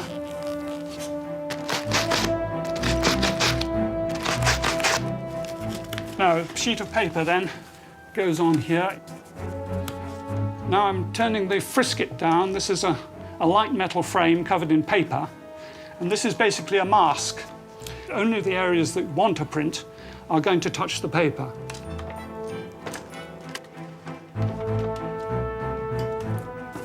We provide the pressure by pulling on this bar. We now have to move the press bed in again. So it's a double printing process? It's a double printing process, and the reason for that is simply that with this simple screw mechanism, it's not possible to develop enough pressure to print a whole sheet in one go. And so there's our printed sheet. Look at that. So how many of these sheets would you expect to print in an hour? They should print 250 in an hour. But I can't really imagine that they ever managed that for a long period. You could make it a little bit faster if you had a boy who was known as a printer's devil, taking off the printed sheets, because that required no skill at all. Well, you've got an unskilled labourer here, and we've got a book to print, so well. We better get on with the next sheet then. Yep.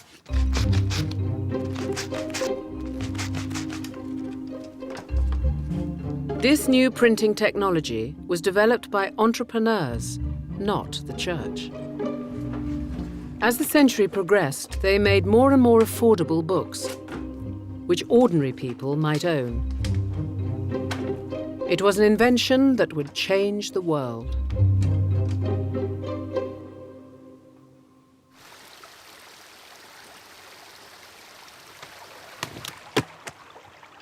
Once the lye has removed all the grease from the laundry, it's time to wash it. You could find common washing places like this all over Britain for hundreds of years. Every community had to have somewhere to do their laundry. The key to Tudor laundry was brute force. It's hard work with this, but that's the point. That is what does the job for you. There's no chemicals involved. It is purely mechanical action. What you're doing is forcing molecules of water under tension through the fibres, and it just physically, mechanically dislodges the dirt. It's the bashing that does it.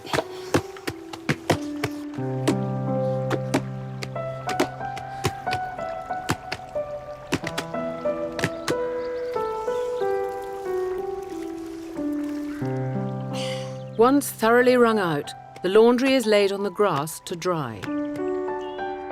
The combination of water and sunlight produces a bleaching effect. So the monastery sheets are about 6 shades whiter than ours.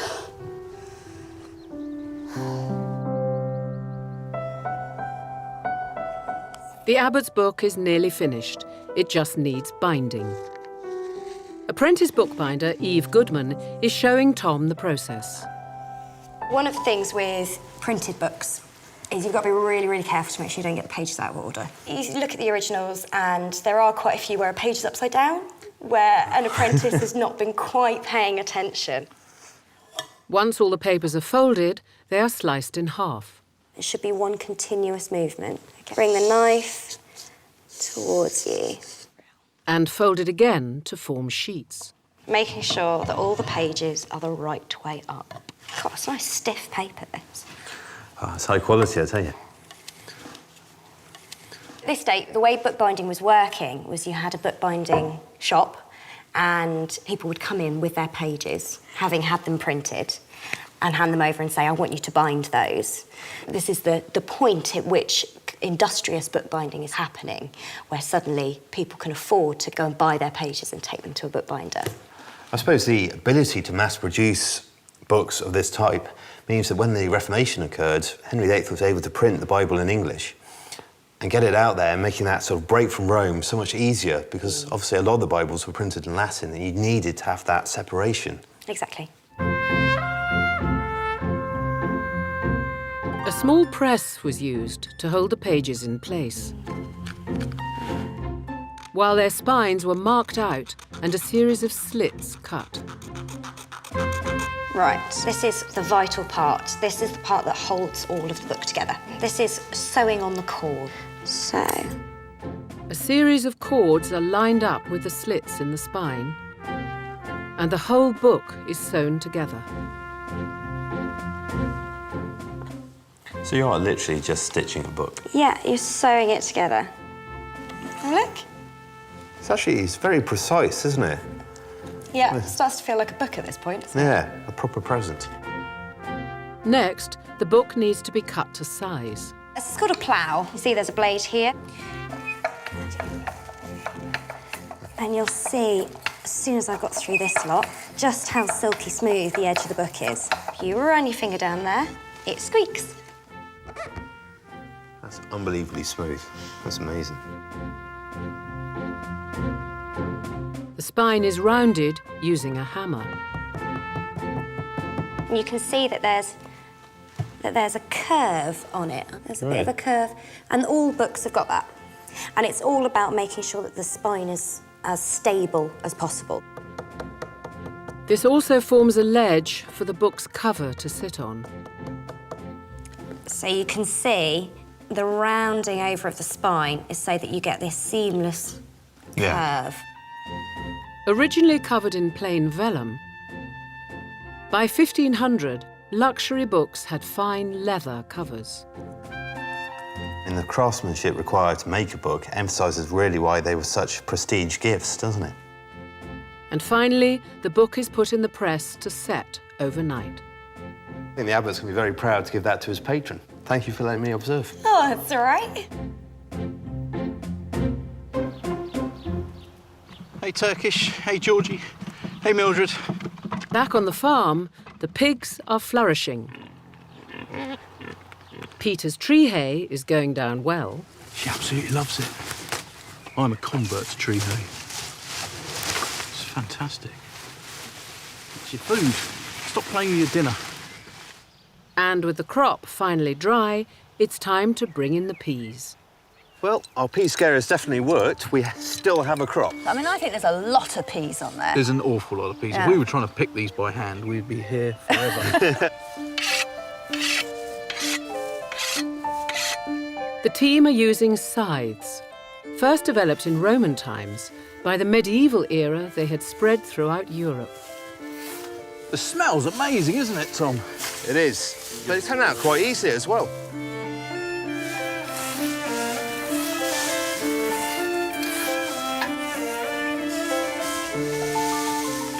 Loading the peas into our wagon. And these dried peas we can thrash to get the peas out. But the stems we can feed to our cows.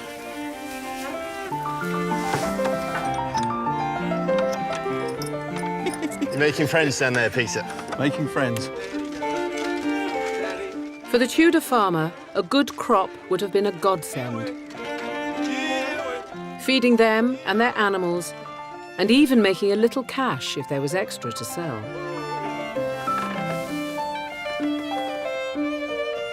The crop will be beaten with sticks to release the peas, a process known as thrashing. Isn't it fantastic standing in a barn so completely full of one of our crops? Yeah, I know. Look at that. There are hundreds of peas. Yeah, this is good. I don't know if it's the weather or what, but this has been a really good crop. I think it's all down to our Tudor farming techniques, to be honest. Or maybe enough time spent on our knees in church.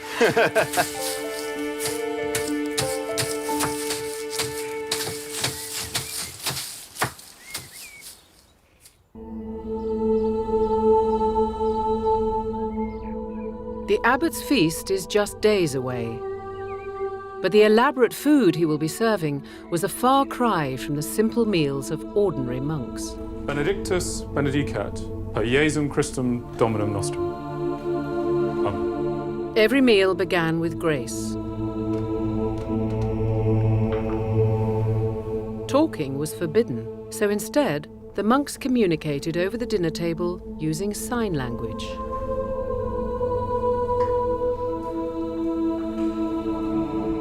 Each monk had a daily allowance of 2.5 pounds of bread and a gallon of ale, and 2 pounds of fish, a fundamental part of the monastic diet.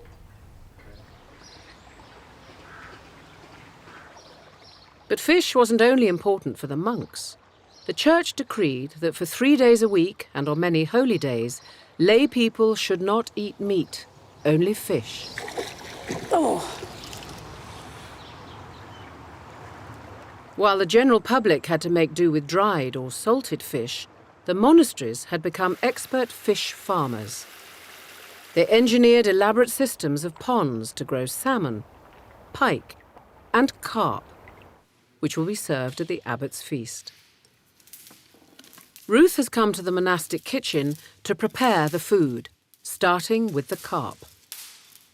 This would have been a luxury food. It's freshwater fish. And for most people, you know, that was in itself a sign of wealth and of privilege. Only those who had the rights to the fishing could take the fish. So freshwater fish carried a certain social cachet. You knew if you were served any of the freshwater fish that you were being given the produce of the owner of the land. Ruth stuffs the fish with anchovies, bread, herbs and spices, a valuable commodity in Tudor England. The monks obviously tried to keep a really close eye on what they were using and spending in their kitchens, just the same way as they were keeping a close eye on the way their lands were being farmed. So monks were supervising chefs. They were in charge of the stores, of keeping count of food going in and food coming out.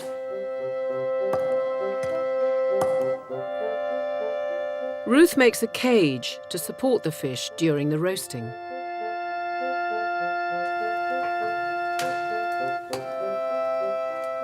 The church was instrumental in the advancement of fine dining. The frequent travels of the clergy meant new ideas and cooking methods spread throughout Europe. Ruth is trying out an elaborate pastry dish. I'm building a pastry castle. According to a menu from 1500, the Bishop of London served just such a thing at a dinner. It started with a moat of custard, and then within it was a great pastry castle. And in each of the turrets of the pastry castle, there'll be a different filling. And I rather thought, well, you know, if it's good enough for the Bishop of London, maybe it's good enough for our abbot.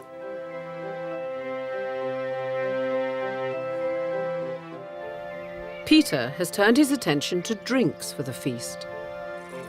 In the 1500s, wine was an expensive commodity. There we go. Pop that back on there. One way to make it last longer was to distill it into a spirit. Distiller Jack Green has made a still, the apparatus needed to produce brandy. So as I blow air into the coals here, they heat up, that heats the wine, but what happens then? We need to slowly bring it up until we come to the boiling point of the alcohol, which is lower than the boiling point of water. The alcohol evaporates, goes up into the condensers on here, and run down this channel here, and then down the spout. Essentially, the alcohol evaporates at a lower temperature than the rest of the wine? Yes. Last little sophistication is we put this wet blanket on it. Oh, like a little tea cosy, but the opposite. Yeah. So rather than keeping it hot... And that cools it down. Yes. Right. OK, so we're getting a few drips coming out of here. Yes, the first alcohol that comes over is methanol, and methanol is the bad stuff. What happens if I drink that? Well, you'll probably go blind. Methanol has a lower boiling point than ethanol, so the first drops that come over are the methanol, and we discard those. When do you know that you've changed from methanol to ethanol? Just have to guess. Just have to guess. All right, OK.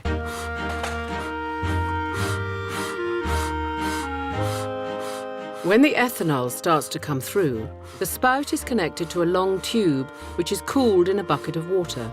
This will help the ethanol fully condense. We're getting some already. That's fantastic. So that is now the ethanol coming through. A bit faster now. A bit faster. It's a very delicate business. Right. The reason it's called spirits is that this is the body, and the spirit rises, and this is the spirit. That's why you call it Holy spirits. Spirit sort of thing. Yes. So carry on. So the vapour of alcohol is the spirit leaving the body of wine. Yes. By the way, I'm looking forward to trying it. Oh yes, you'll be the first. I'll put my thumb over the spout, and it smells good. How does it taste? Just a little sip. Don't drink it all. That's really nice. Oh, good. That is really nice. Good, good. The food is prepared and the brandy distilled, but there's one more job to do before the feast. Peter and Tom have been called upon to serve at the banquet, and they need a lesson in Tudor etiquette. You have no idea what an honour this is, you know. This would have been gentlemen's sons who'd been carefully trained from childhood in how to be gracious, how to bow beautifully, how to serve at table with exactly the right etiquette. They'd have special carving lessons, I mean, so that they could do it precisely and cleanly and quickly. We've gone up in the world. Exactly. This is your serving towel, right? You put the serving towel on for serving dinner. It's a symbol of what sort of role you play at dinner, because he's going to have slightly different to you. So you get 2 towels because you're carving. So again, badge of office. I mean, the posher your servants were, the posher you were. And the better turned out your servants were, the more it reflected on you. What are your bows like? Come on, let me see your bows. Bowing or genuflecting? Yeah, it is more like a genuflect. Yeah, you want to be doing particularly when you're serving the food, you want to be able to come down with the trays held in front of you. Yeah, that's the sort of thing. You're doing that in 2 moves, I think. Go on, have another go. I thought it was pretty good the first time, you see. Try not stepping quite so far. Just keep it really small, and then that knee can come right into your heel. It's better. Look, you're going to go in there. You're going to be elegant. You're going to be lovely. We're going to do you proud. You are. Go on. Go and be gorgeous.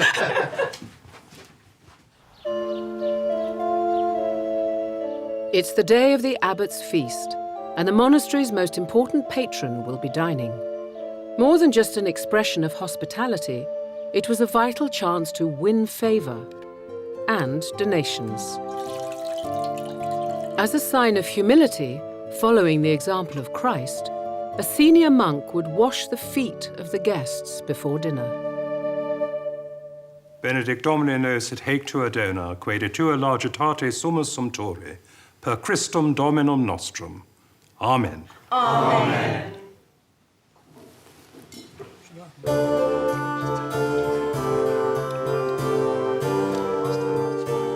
The seating plan was meticulous. Only the most distinguished guests would sit on the high table with the abbot. The further away you sat, the lower your social status. Each of the elaborate dishes, Ruth's pastry castle with a custard moat, Sugar platters decorated with gold, and the carp, along with many other dishes, would be ceremonially presented to the abbot for approval before being served.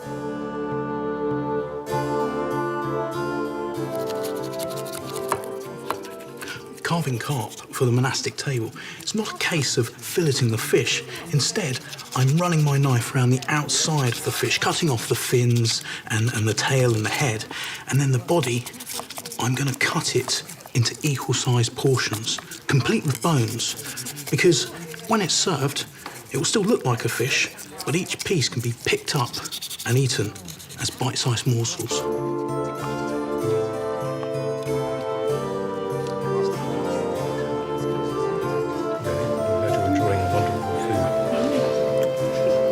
Chef's been preparing it for several days now.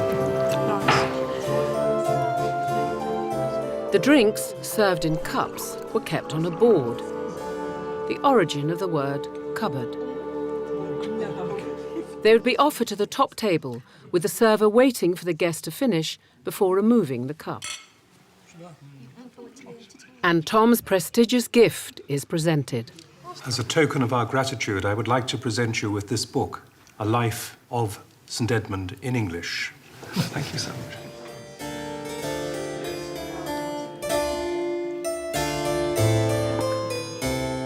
Any scraps of food were put in an alms bowl to be given to the poor. The monasteries were so dominant in the provision of welfare that it was only after the dissolution that the government was forced to confront the issue.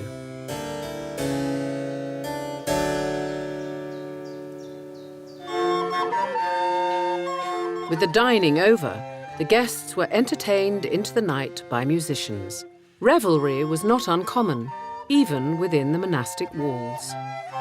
This has been a real insight into how those above us actually live. It's really different, isn't it? I mean, when you think our dining seems quite formal, we all put our best clobber on and we all sit there and behave ourselves, but this is a whole scale above. And also the sheer amount of food being consumed. It's crazy, isn't it? It is crazy. I mean, I know everything there gets eaten by somebody, but that initial huge groaning board is quite a sight to see. I want to stress, I did not drop the custard castle. Because I thought I was going to a couple of times. Despite how much wine you drank. But this sort of event, it was what kept the monasteries funded. Yeah. Well, they're stuffed and so are their coffers.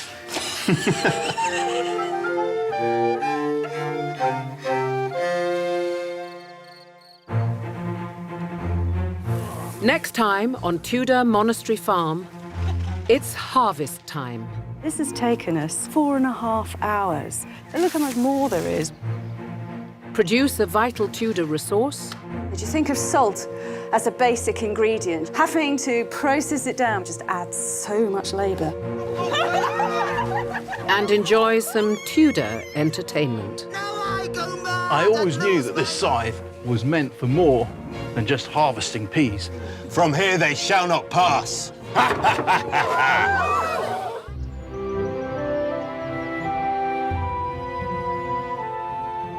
It's September, the beginning of autumn, and the days are getting shorter. The team are preparing for the end of their farming year and their time as Tudor farmers.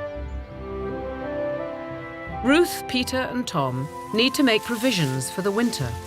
The pea crop has been collected and stored. Yeah, this is good. Flabbergasted with just how many peas we've got. Yeah. It's time to bring the animals back to the farm from their summer grazing.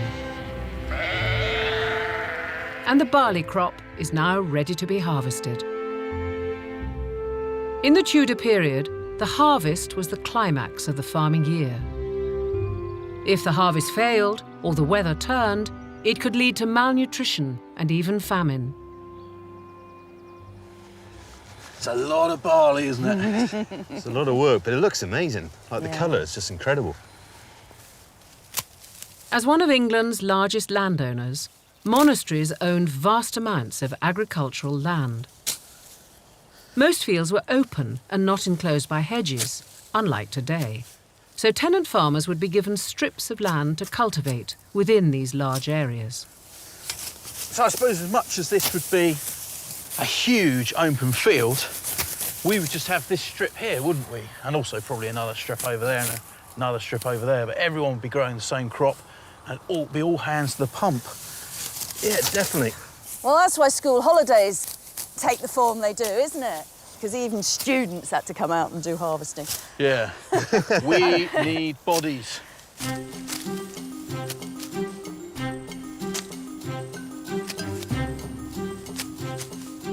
The team are discovering just how backbreaking the harvest would have been for the Tudor farmer. It's amazing how often we have to actually sharpen our tools. I mean, you think metal versus barley, it'd be an easy win, but it's not. Once it's cut, it needs to be bound into sheaves. Traditionally, it's the men who reap and the women who bind. So you run along behind the blokes, picking up all the loose stalks and then binding it into a sheaf.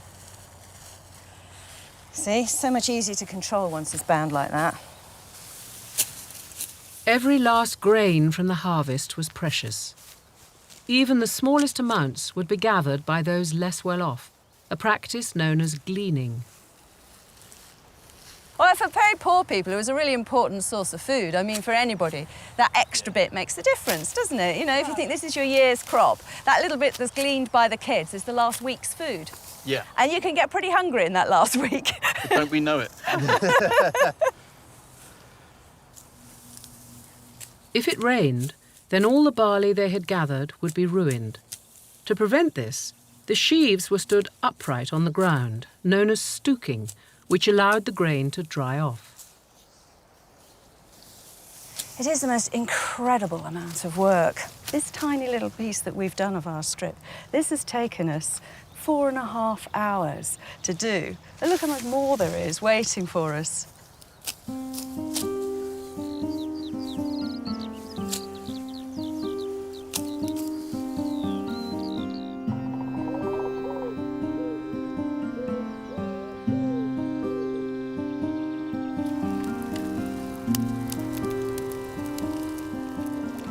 As well as bringing in the crops, it was crucial in the autumn to prepare meat for the winter.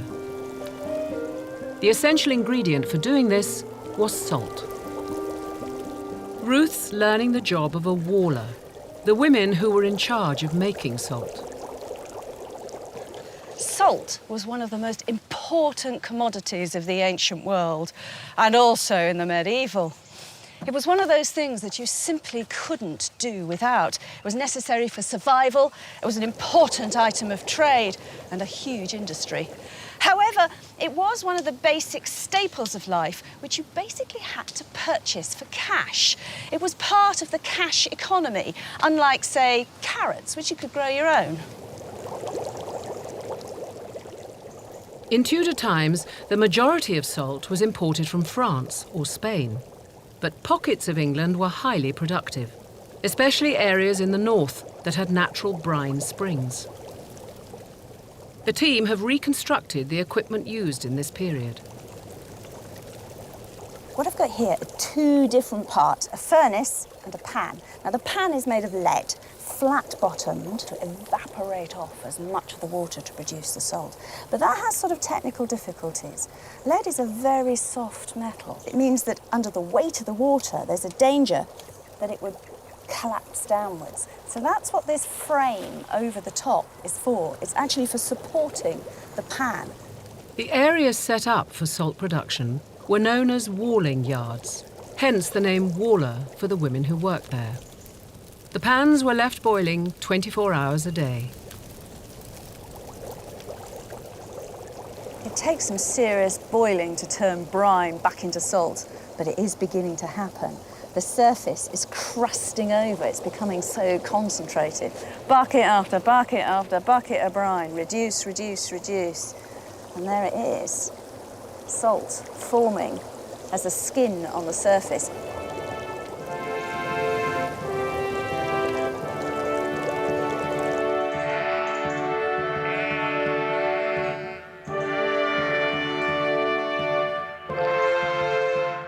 In autumn, the Tudor farmer would make provisions to ensure all their valuable animals would survive winter. We're coming up here because the weather's turned, it's got cold. We need to look after our flock. We need to protect our investment. And the best way to do that is to get them back to our homestead, to get them back to the farm. You can even sleep above your animals to get the heat coming up if you so need to. You're not enjoying the cottage, then? The farmstead not good enough for you? You won't snuggle.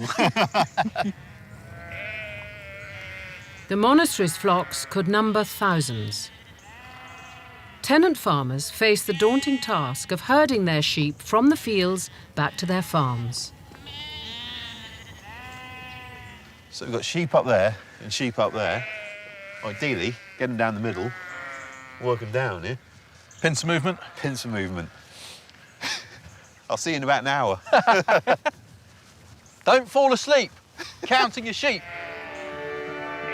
The 1530s would see a turning point in sheep farming. At the end of the monastic era, the monastery's land was sold, so flocks were broken up and large common fields were enclosed. Yeah, on sheep. Yeah, them. This is good. They're going.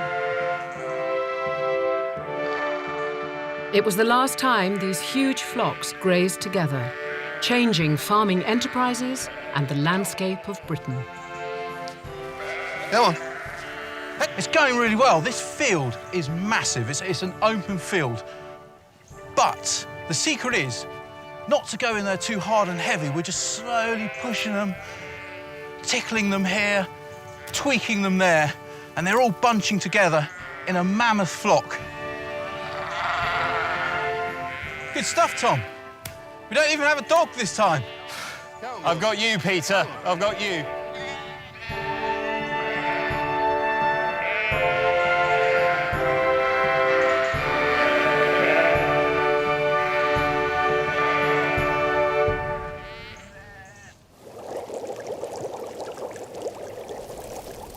The brine has been boiling for 4 hours. Enough water has evaporated for Ruth to attempt the next stage of the process, extracting the salt. The very best quality salt is this first scum, if it's clean. And there is one thing I could do to make sure that it really is clean. What I need to do is throw a load of proteins in, and then those proteins will bind with any impurities that are there. The cheapest was ox blood, but I haven't got a huge supply of that. I'm going to try with some eggs. And just give them a good stir up.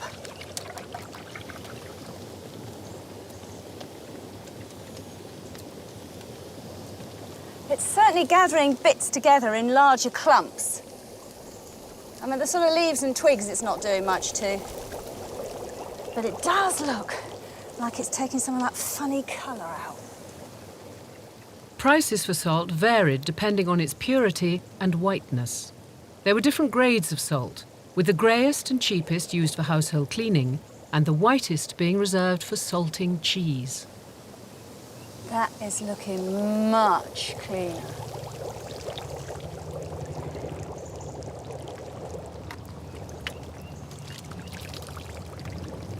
Ruth is experimenting with forming salt in a traditional wicker cone. These would have been used for draining and transporting. It will be taken back to the farmhouse to be used for her winter preparations.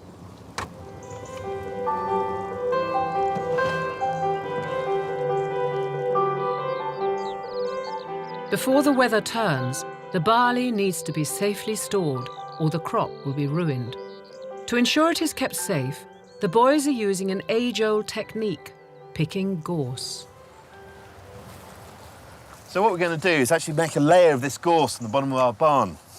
And these spikes will keep all the mice and the rats at bay, keep them out of it, but also raising the barley off the floor will just get some air underneath, keep it nice and dry, protect our investment, protect our crop. Although this is not a job I'm enjoying. It seemed like it was going to be one of our easiest tasks, but at the moment, bleeding now.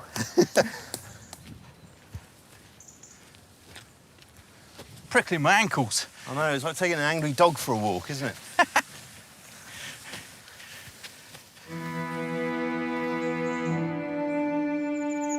Autumn was the time for slaughtering animals, as it was harder to feed and look after them in the colder months. A tenant farmer would want to make their meat last for the months ahead. Ruth is trying a Tudor technique for preserving beef, using the salt she's produced. You know, nowadays we cut up beasts according to certain joints we want to get out. But a Tudor butcher was looking for something rather different. He was looking to be able to fill his barrel with equal-sized pieces of a portion for a man. Nobody really worried too much when they were butchering whether one person got mostly meat and another person got mostly fat, as long as you got your 2-pound weight. It's not exactly easy, though, butchering it up into beautiful pieces. Salting the meat for winter was usually the job of the Tudor housewife. I am really pleased with my salt cone, but I can tell you, it's a heck of a lot of work. After the salt has been crumbled, it is then rubbed onto every surface of the meat.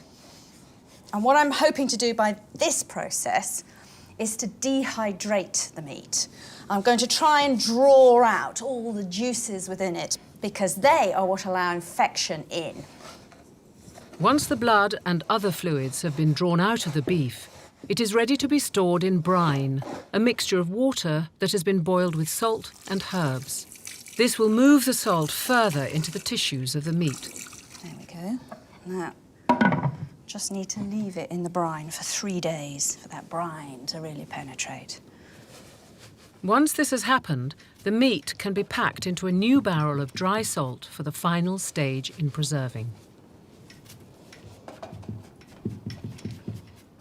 During the winter, pieces of the meat would then be taken out and rinsed when required for cooking.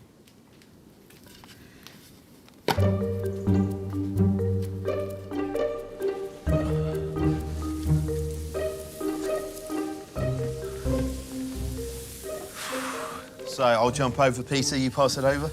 Yep, let's get this gorse down. Oh, it's prickly, prickly stuff. If I pop it over there, and you can spread it with that.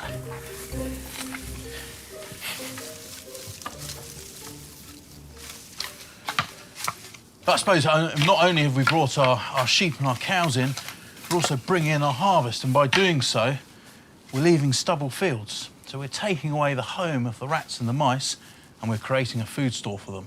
So they're all going to come here looking for food, so we need this gorse down here to protect it, otherwise we're in stuck. This barley would have been used throughout the year to make 2 of our staples, bread and ale, so it's very important.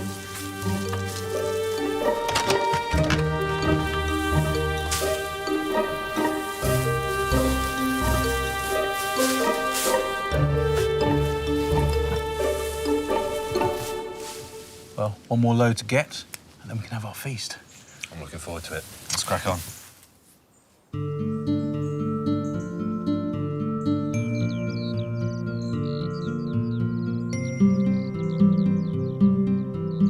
It's Michaelmas, a feast day to St. Michael, the protector of the Christian Church.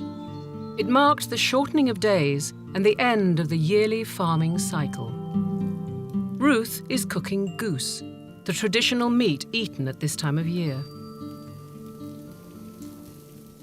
I mean, nowadays, many people only ever eat goose, if they eat it at all, at Christmas.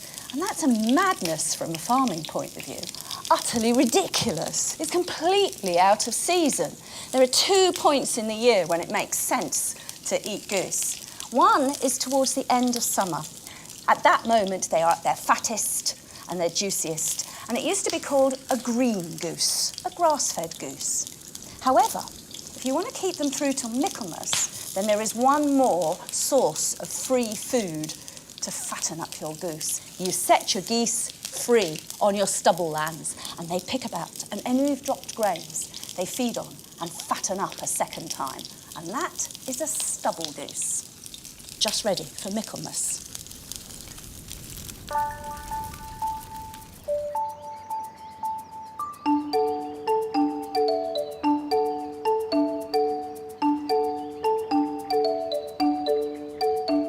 The the last of the barley is being brought in to be stored. It was customary, once the last field was reaped, for people to celebrate, marking joy and relief after the hard work that had gone into the farming year. The celebration took the form of Harvest Home and was steeped in rituals as communities across the kingdom thanked God for helping them with their harvest. It's almost religious. It's like every single grain is precious. The amount of work and effort has gone into this. Thank you. Thank you. Professor Ronald Hutton has joined the team to help bring in the harvest. So this year, the fact that we've got such a good crop, this really is a moment for celebration. Let's consider the alternative a moment. There was a disease in Tudor England called the bloody flux. In modern times, we thought it was some infection that had died out. Only with our relief work in Ethiopia and the Sudan, the late 20th century, did we realise that the bloody flux is the last stage of starvation. When your body is famished beyond a certain point, the wall of your intestine gives way in a massive hemorrhage that kills you off. And that's the alternative to getting in a good harvest, or even a harvest. That's pretty stark. With the dark prospect of famine avoided, the farmers would have been able to rejoice. Once the cart was filled with the last of the barley, the community would choose a harvest queen, a maiden from the local village who would be carried on top of the cart as it made its way back to the farm. What do you think? Mary? We think so? Come on then, come on, here she is! Here she is! Congratulations, Mary. That sounded pretty unanimous. You get the honour of a crown and a ride in the cart. We're going to grace our last harvest.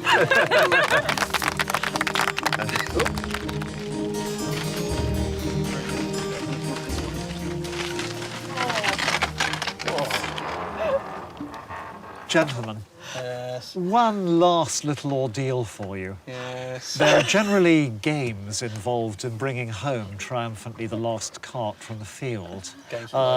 Usually guys versus gals. One which lasted for centuries after the Tudor era was for the men, that's you I'm afraid, to try and get a small sheaf of cereal each into the barn. Now you see the ladies are lined up behind you, armed with water, who will try and empty the water over as you do so. So this is speed and intelligence. Ready?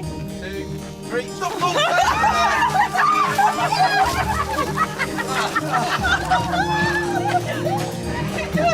Oh, you and your crazy ideas. This is history that does it to us. I'm just the messenger. And you're dry! The rituals were followed by a great feast to reward the harvest workers for their toil. Hey, harvest over! It was a time of year which marked relief, expressed by giving thanks for farming success. Who's carving goose? It's Michaelmas, the feast of St. Michael and All Angels, which marks the real end of the agricultural year. That's why we're celebrating so hard. And the monastery has rewarded us for our labour by a customary extra gift of a goose, which we roast for Michaelmas, to show that not only are we getting on well with each other, but we're getting on well with our landlord. But before we do anything, would you please speak the grace?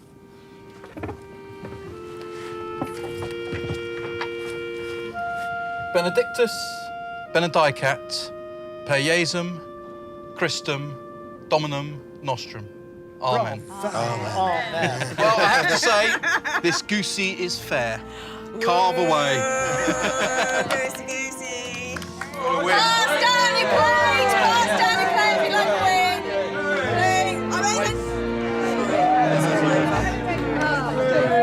There, more goose. More goose. More goose.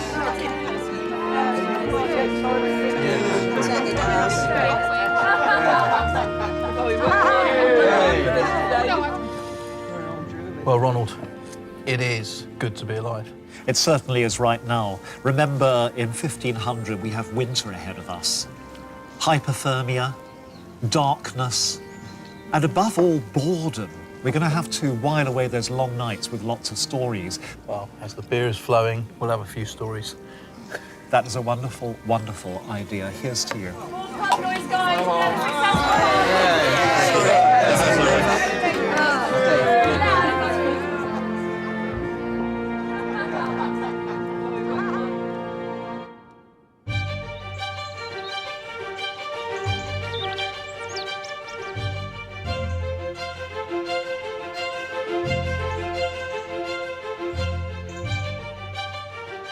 With the harvest safely stored, the team have completed their farming obligations for the monastery.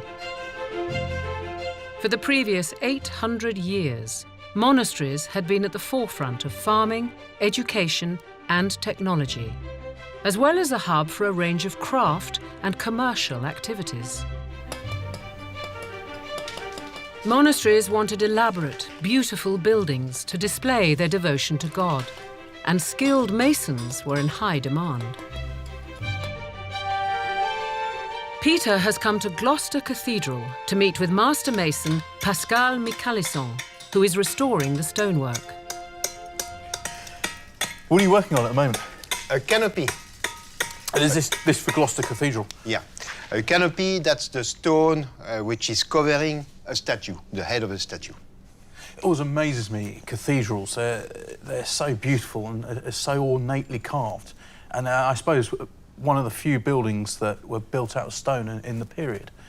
So, yeah, when we talk about stone architecture, we talk, in medieval time, we talk almost exclusively about religious architecture. Yeah. That means the Masons, their patron were the church. And very soon, most Masons would be out of a job. Yeah, okay. After the dissolution of the monastery. Yeah.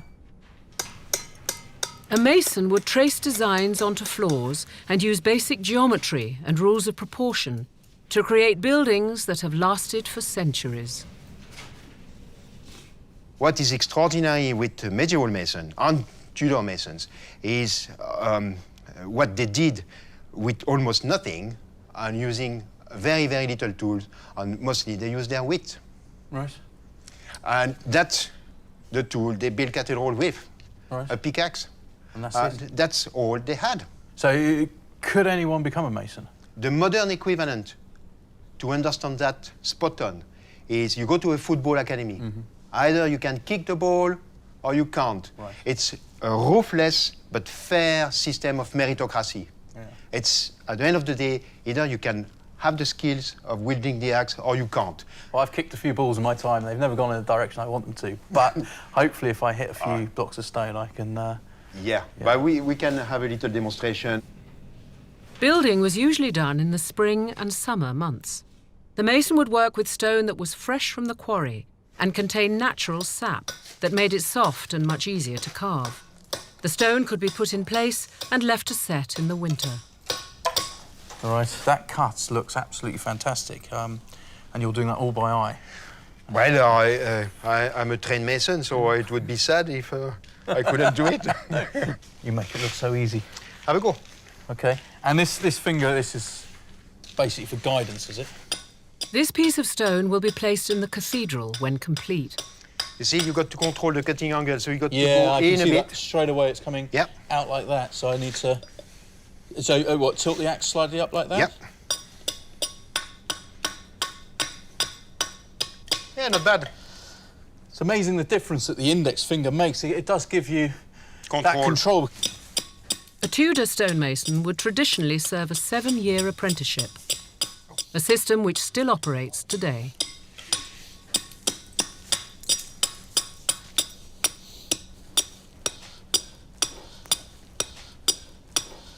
And what is nice, too, is medieval masons didn't need to go to the gym.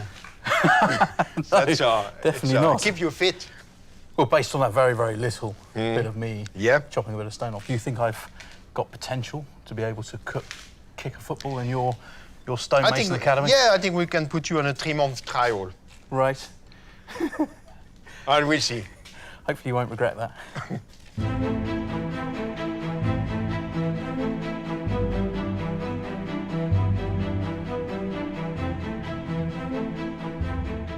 The beautifully embellished monasteries were not just places of prayer. They were also places of refuge, and many monastic orders were involved in looking after the sick in the local community. Ruth has come to the monastic herb garden to pick plants that were believed to cure ailments common to the winter months. This is my last chance to harvest the medicinal herbs ready for the winter. And this is a job that you'll have found going on in pretty much every household all over Britain. You needed a stock of household medicine to keep you going. Medical knowledge in medieval times was quite limited, relying on herbs and folklore remedies. In about 1500, the Renaissance makes it to Britain. And what this really is a rediscovering of ancient Greek texts. It was changing the way people understood the plants around them. If you were to be an intellectual in 1500, one of the forefronts of research was in plants. The botany of this age was the science of the day.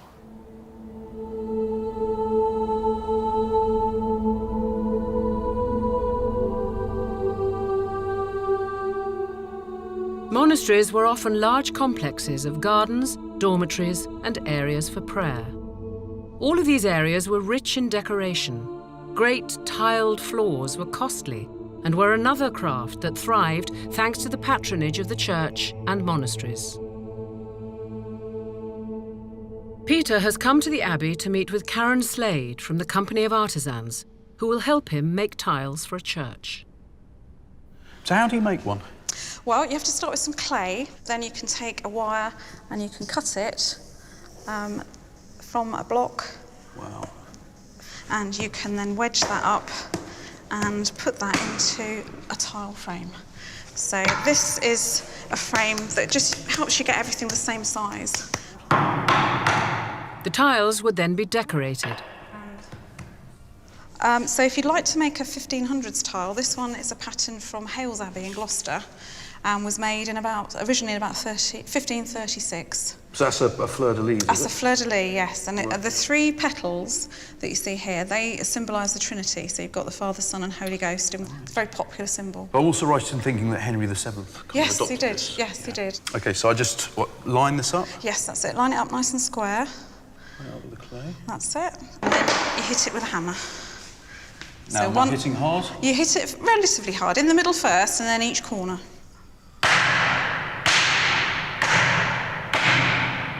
That's it, and then just if you hit it just about there, just level it up. That's it, brilliant. And just have a look and see how that's come out. Oh, there we are, that's perfect. Certainly ready to use. The sunken areas on the pattern are filled in with another form of clay known as slip, which will then turn yellow once glazed and fired. And this is the only thing that they used to have to pay for. Right. So you can see how little I'm using compared with the red clay. The red clay was free, you could dig that up, but this white clay isn't found in very many places, so it's precious. And then that's it? And then that's it. So the next stage we need to do is to just have a go at scraping off the surface now that it's stiff. You're trying to get a clean edge in between the two colours. So if I just start with just this tiny piece at the top here, just so that you can begin to see that lovely clean edge. And how long does this take you? Oh, it takes ages. It takes about 20 minutes per tile. I was going to say, the sort of process of making a tile did seem ridiculously fast, and I knew there had to be a snag There is a somewhere. snag. This is the snag. So if you want to have a little go, if you want to take over, you just need to scrape it flat. One thing I never thought I'd be doing was shaving a tile. They will not know if the pattern has worked until it's been fired. I think that one's almost done, but that's All not going right. to make an entire floor, is it? So No, we've got a few more. I know, you better get going, haven't you?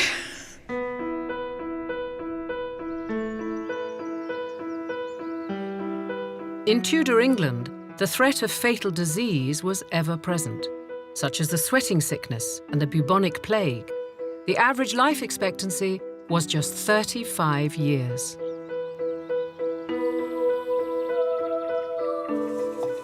Herbs were used for treatments, and it was important to store them over the winter. Ruth's using the hyssop she picked to attempt a Tudor remedy.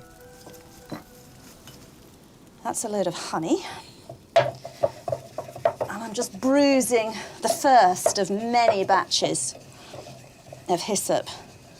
And I'm going to seethe the hyssop in the honey. Hyssop is one of those plants that was used really quite extensively in the period. It's not so much now. If you went to a modern herbalist, they wouldn't be all that impressed by using hyssop. But in 1500, it was considered to be an important medicinal plant. Medieval medicine was based on the theory of the 4 humours.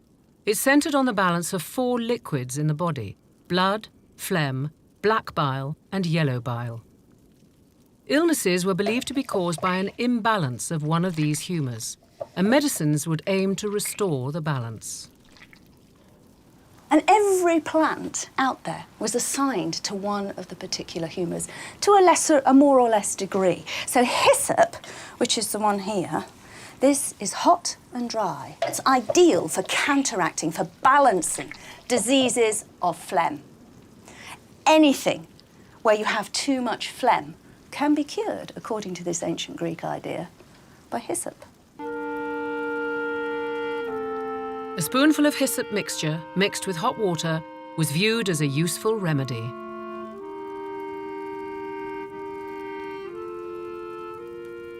The infirmary was a space within a monastery where the elderly and the infirm of the community could be cared for, whether they were there because simply of old age or, whether it was a particular ailment. It was an area of the monastery that was heated, unlike the rest. Monks were allowed to not take part in all the offices of the day so that they wouldn't get too exhausted, and they also were allowed to bypass some of the dietary rules. There was a bed, there was warmth, there was food, but more importantly, in the eyes of the 15th and 16th century, there was spiritual care.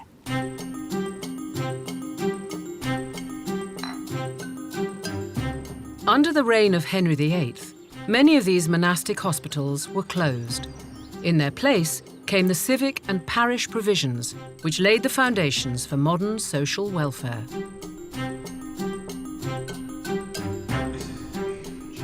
Peter and Karen have come to the church at Hales Abbey to see their tiles put into place on the reconstructed floor. These look a lot smaller than when we were making them. Oh yes, they do. They shrink quite a lot. You have to think about that when you're making a pattern. Oh, wonderful. Look at that. We're bringing you more tiles. It's looking pretty good, that. I mean, are they fairly quick to lay? They're fairly quick to lay. By using the lime screed to start with, that gives you a level base. Right. And then you're simply just buttering on the bedding material.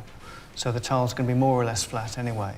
Tiles could feature the crests of the benefactors paying for the floor, as funding works on religious buildings was viewed as a way of avoiding purgatory. Other designs had more religious overtones. So this is our tile. So that's it after it's been scraped and then dried and then fired with a glaze on top. And the glaze has changed the colour from white, pure white, to a yellow colour when they're fired. So you're happy with how it's come out though? I think it's fantastic. Good.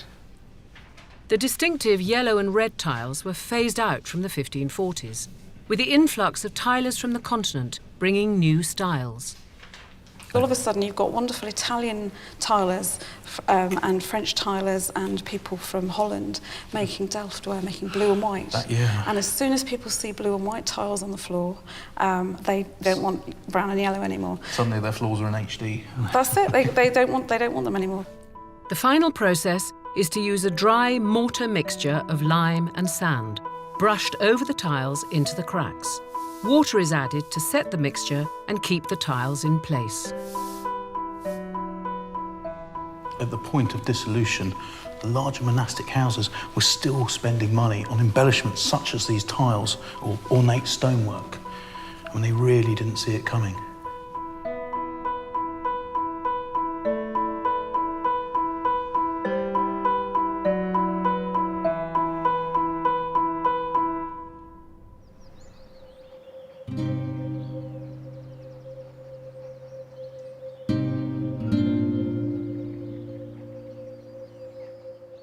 In 1500, the monasteries under Henry VII were thriving, even rivaling the power of the state.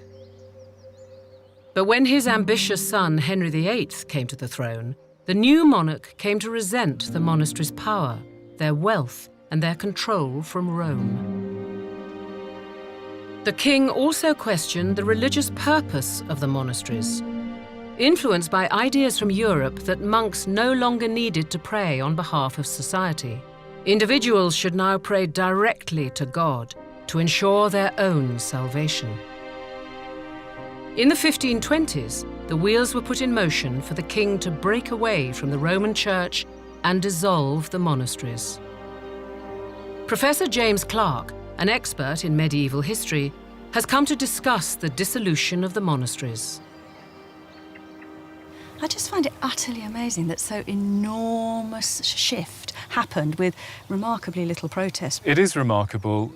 This is carried out in 4 years or so. They are, in fact, continuing to embellish their churches and the buildings of the convent at the very moment that the King's Commissioners arrive. There's one scene at one monastery where the King's Commissioners are literally picking their way over the trenches that are being dug for the foundations of new walls and so on. What was the impact to the wider society? The institution that has really made and shaped many people's living and working environment is removed. Monasteries provided care for the sick through hospital foundations. They had school foundations, and these are closed at the dissolution. This is uncharted territory for many village and town communities across England.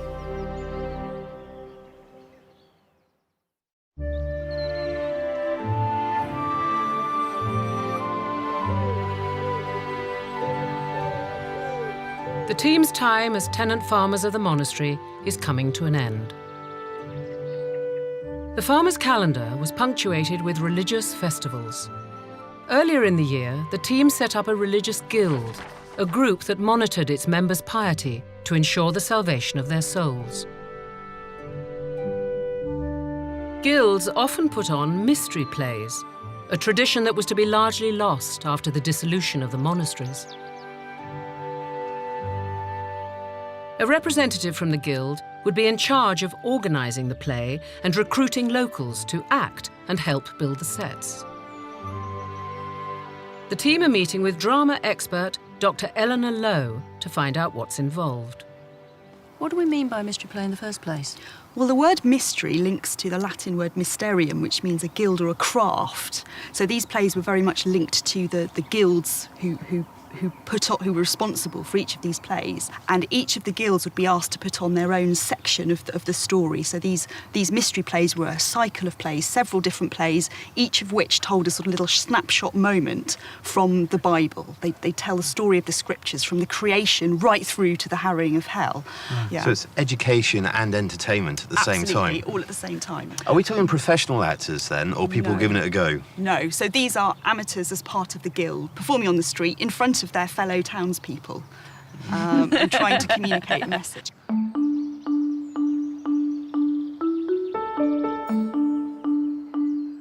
Ruth is in charge of making a popular Tudor drink for the audience at the play, using forgotten fruits from the countryside. Sugar was only known as a sort of rare spice in early Tudor England. So you couldn't possibly make jam or bottle fruit or any of those sorts of methods that later on in history people used for preserving fruit through the winter. No.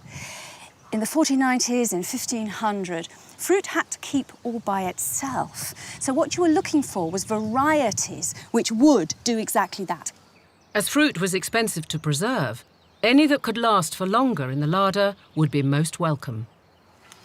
Bullaces are ripe on the bullis tree. A really ancient fruit, one that sort of gets rather forgotten about these days. A little sort of type of plum, a little bit sour. But, I mean, you can eat them raw if you like sharp flavours. A little bullis being a more solid-fleshed, less watery sort of a fruit, will keep for 3 or 4 weeks after it's been picked. As taste changed and sweeter varieties of plums, such as damsons, became more popular, the bullis plum was largely forgotten. But what that means is it becomes something of an indicator species. If you're out in the countryside and you come across a great line of bullis trees, you're almost certainly at the site of ancient settlement. They're as much a part of our heritage as any church or other building.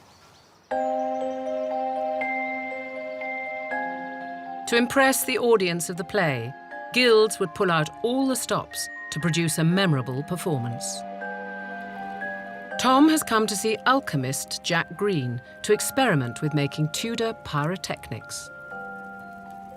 Jack, it looks like we're about to start cooking here. We've got pestle and mortars, got ingredients, but this is actually what we're going to use to make Tudor fireworks. Fireworks, yes.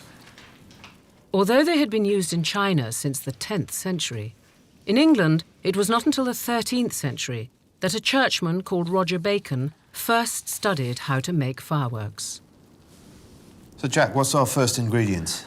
Charcoal is what we need. No great cost. Easily accessible. Yes.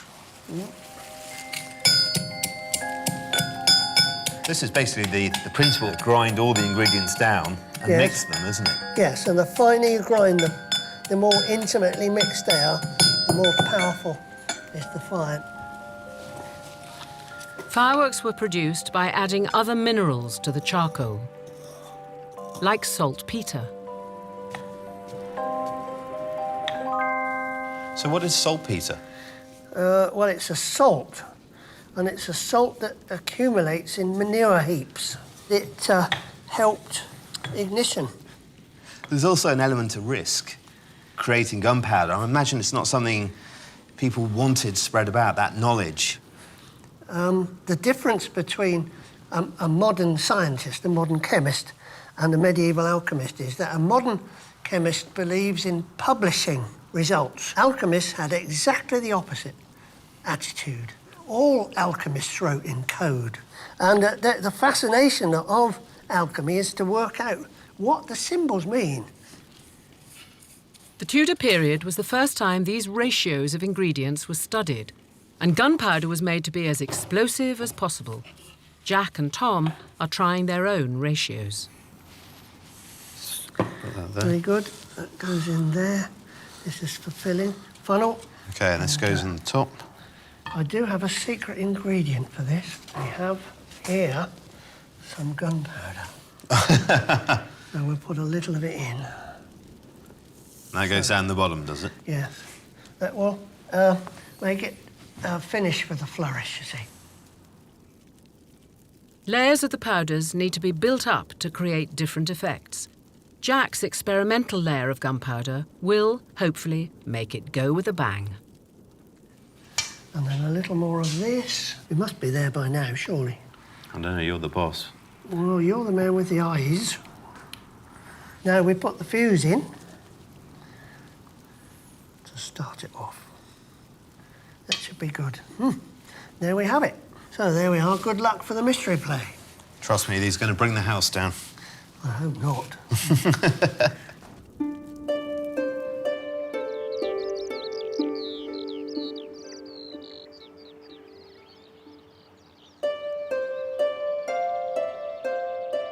Ruth is experimenting with an ancient recipe to make an alcoholic refreshment for the audience to enjoy. It will be made from the freshly picked bullaces. Whenever people talk about monks and monasteries, the word mead comes up. Of course, the truth is that monks mostly drank beer, and they drank an awful lot of beer. But now and again, in party mode, there was a little bit of mead floating around. Your basic mead is just some honey and some water, and you allow it to ferment. But if you flavoured it with fruit, you called it melomel. That's what this is. So I'm just crushing up the fruit in order to release the juice. And then that just goes straight in our brewing vessel. And along with that, the honey.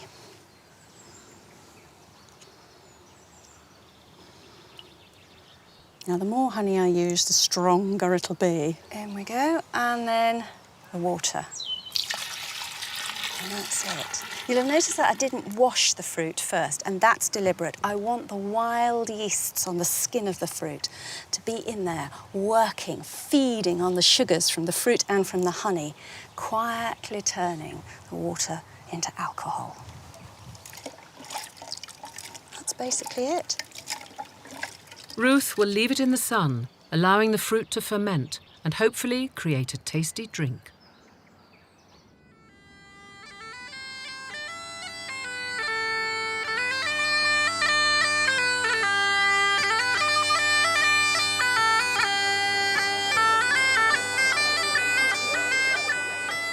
It's the day of the mystery play.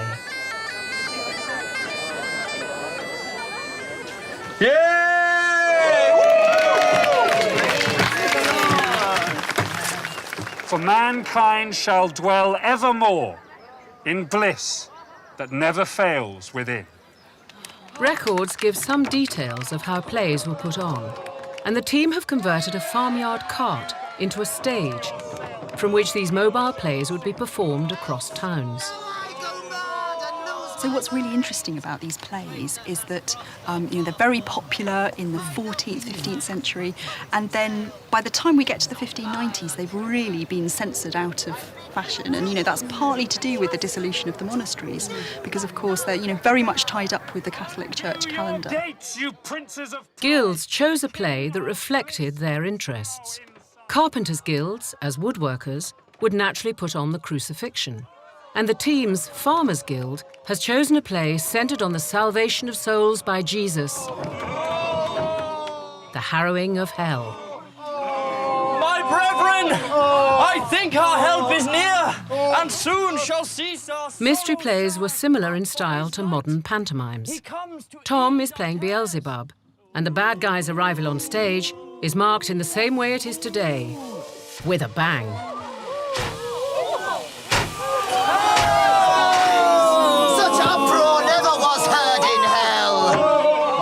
Prince and principal, from here they shall not pass. Records of the plays show accounts of pulley systems and elaborate sets being used. Peter is in charge backstage, using whatever he has to hand. They survive the dissolution itself, then they just sort of peter out a bit afterwards. Yes, exactly. And then in the 16th century, we get the foundation of the permanent theatre structures and professional theatre companies. A curse! A fall! I sink into my pit! Jesus has saved the souls and banished the devil. Lightning down, lightning off, and a cloud of peace and love. Here we go. Praise his glory!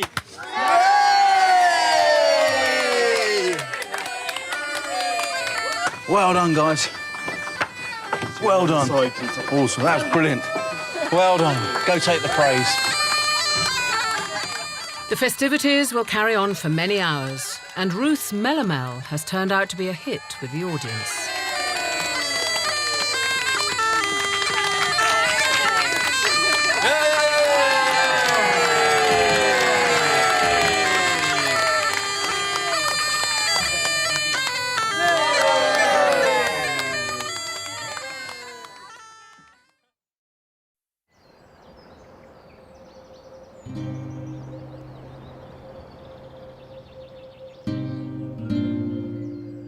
In 1534, Henry VIII made himself supreme head of the church, breaking away from Rome. It marked the beginning of the end for the monasteries. It would be the last time that religion and farming were so entwined.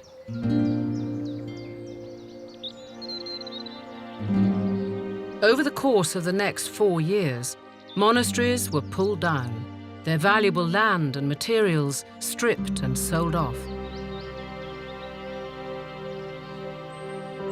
The great structures that had dominated the landscape for centuries were left as empty shells. They're really melancholy places, these, aren't they? We are standing in a monastic graveyard. We are standing in the end of an era that was just so total. It's important to remember it's not just the loss of these buildings, it's the social services that are lost by the monasteries closing down, the education, the caring for the old and the sick, the employment. And it takes near enough a generation to replace this. But also, I suppose monasteries are a victim of their own success. They are these institutions of wealth and power, of craft and industry, of raw materials. And Henry VIII looks at them and says, I want that, yeah. I want that. I want that. It is a lost age, you know, a lost past. And you think what a huge turning point it was in our history.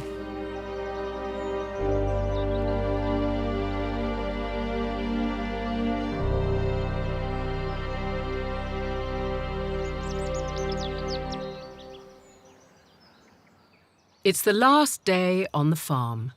The boys have come to say goodbye to their faithful oxen, Gwyn and Graceful, and give them their winter feed. These girls have worked so well for us. Yeah, haven't they? We have been a team, guys. You have been our farm. Done our ploughing, you've done our harrowing, you've moved carts of wool, you've kept us in check, haven't you? Well, they really have been Harrowed steady the ground. performers, haven't they? Yeah. That's the thing. Well, someone had to be. Yeah, indeed. They picked up the slack where we've let it go.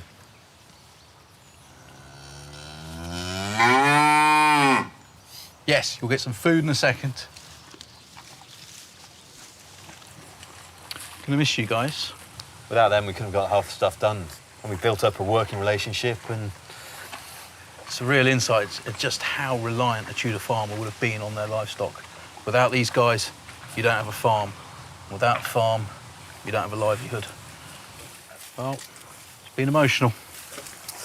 Best of luck, girls.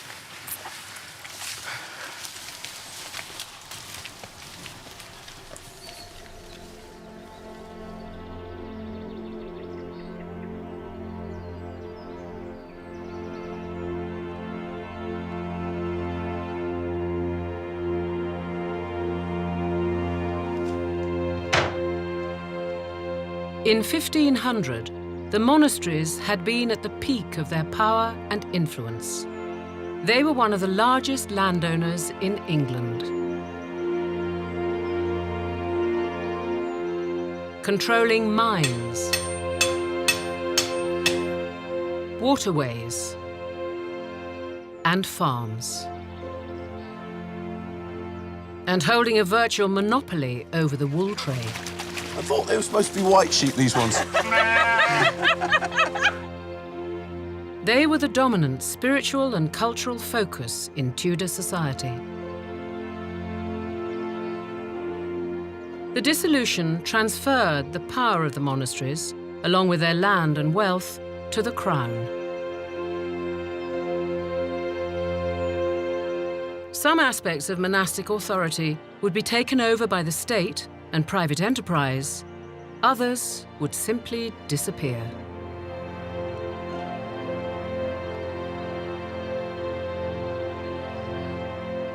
And the farming landscape of Britain was changed forever.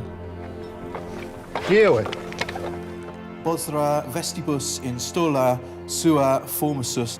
Amen. It's been amazing working on a Tudor monastery farm. I mean, turning up, it was just hustle, bustle, the marketplace, everything was going on. It was just idyllic.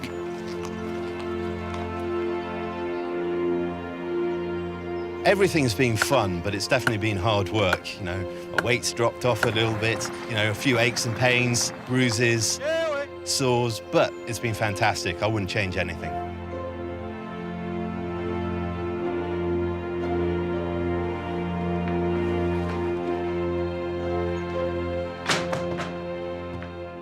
I felt this year almost a sort of nostalgia that we were living a life that was about to slip away. This is such a pivotal moment. It's like the deep breath that Britain takes, ready before it suddenly launches into a new way of living.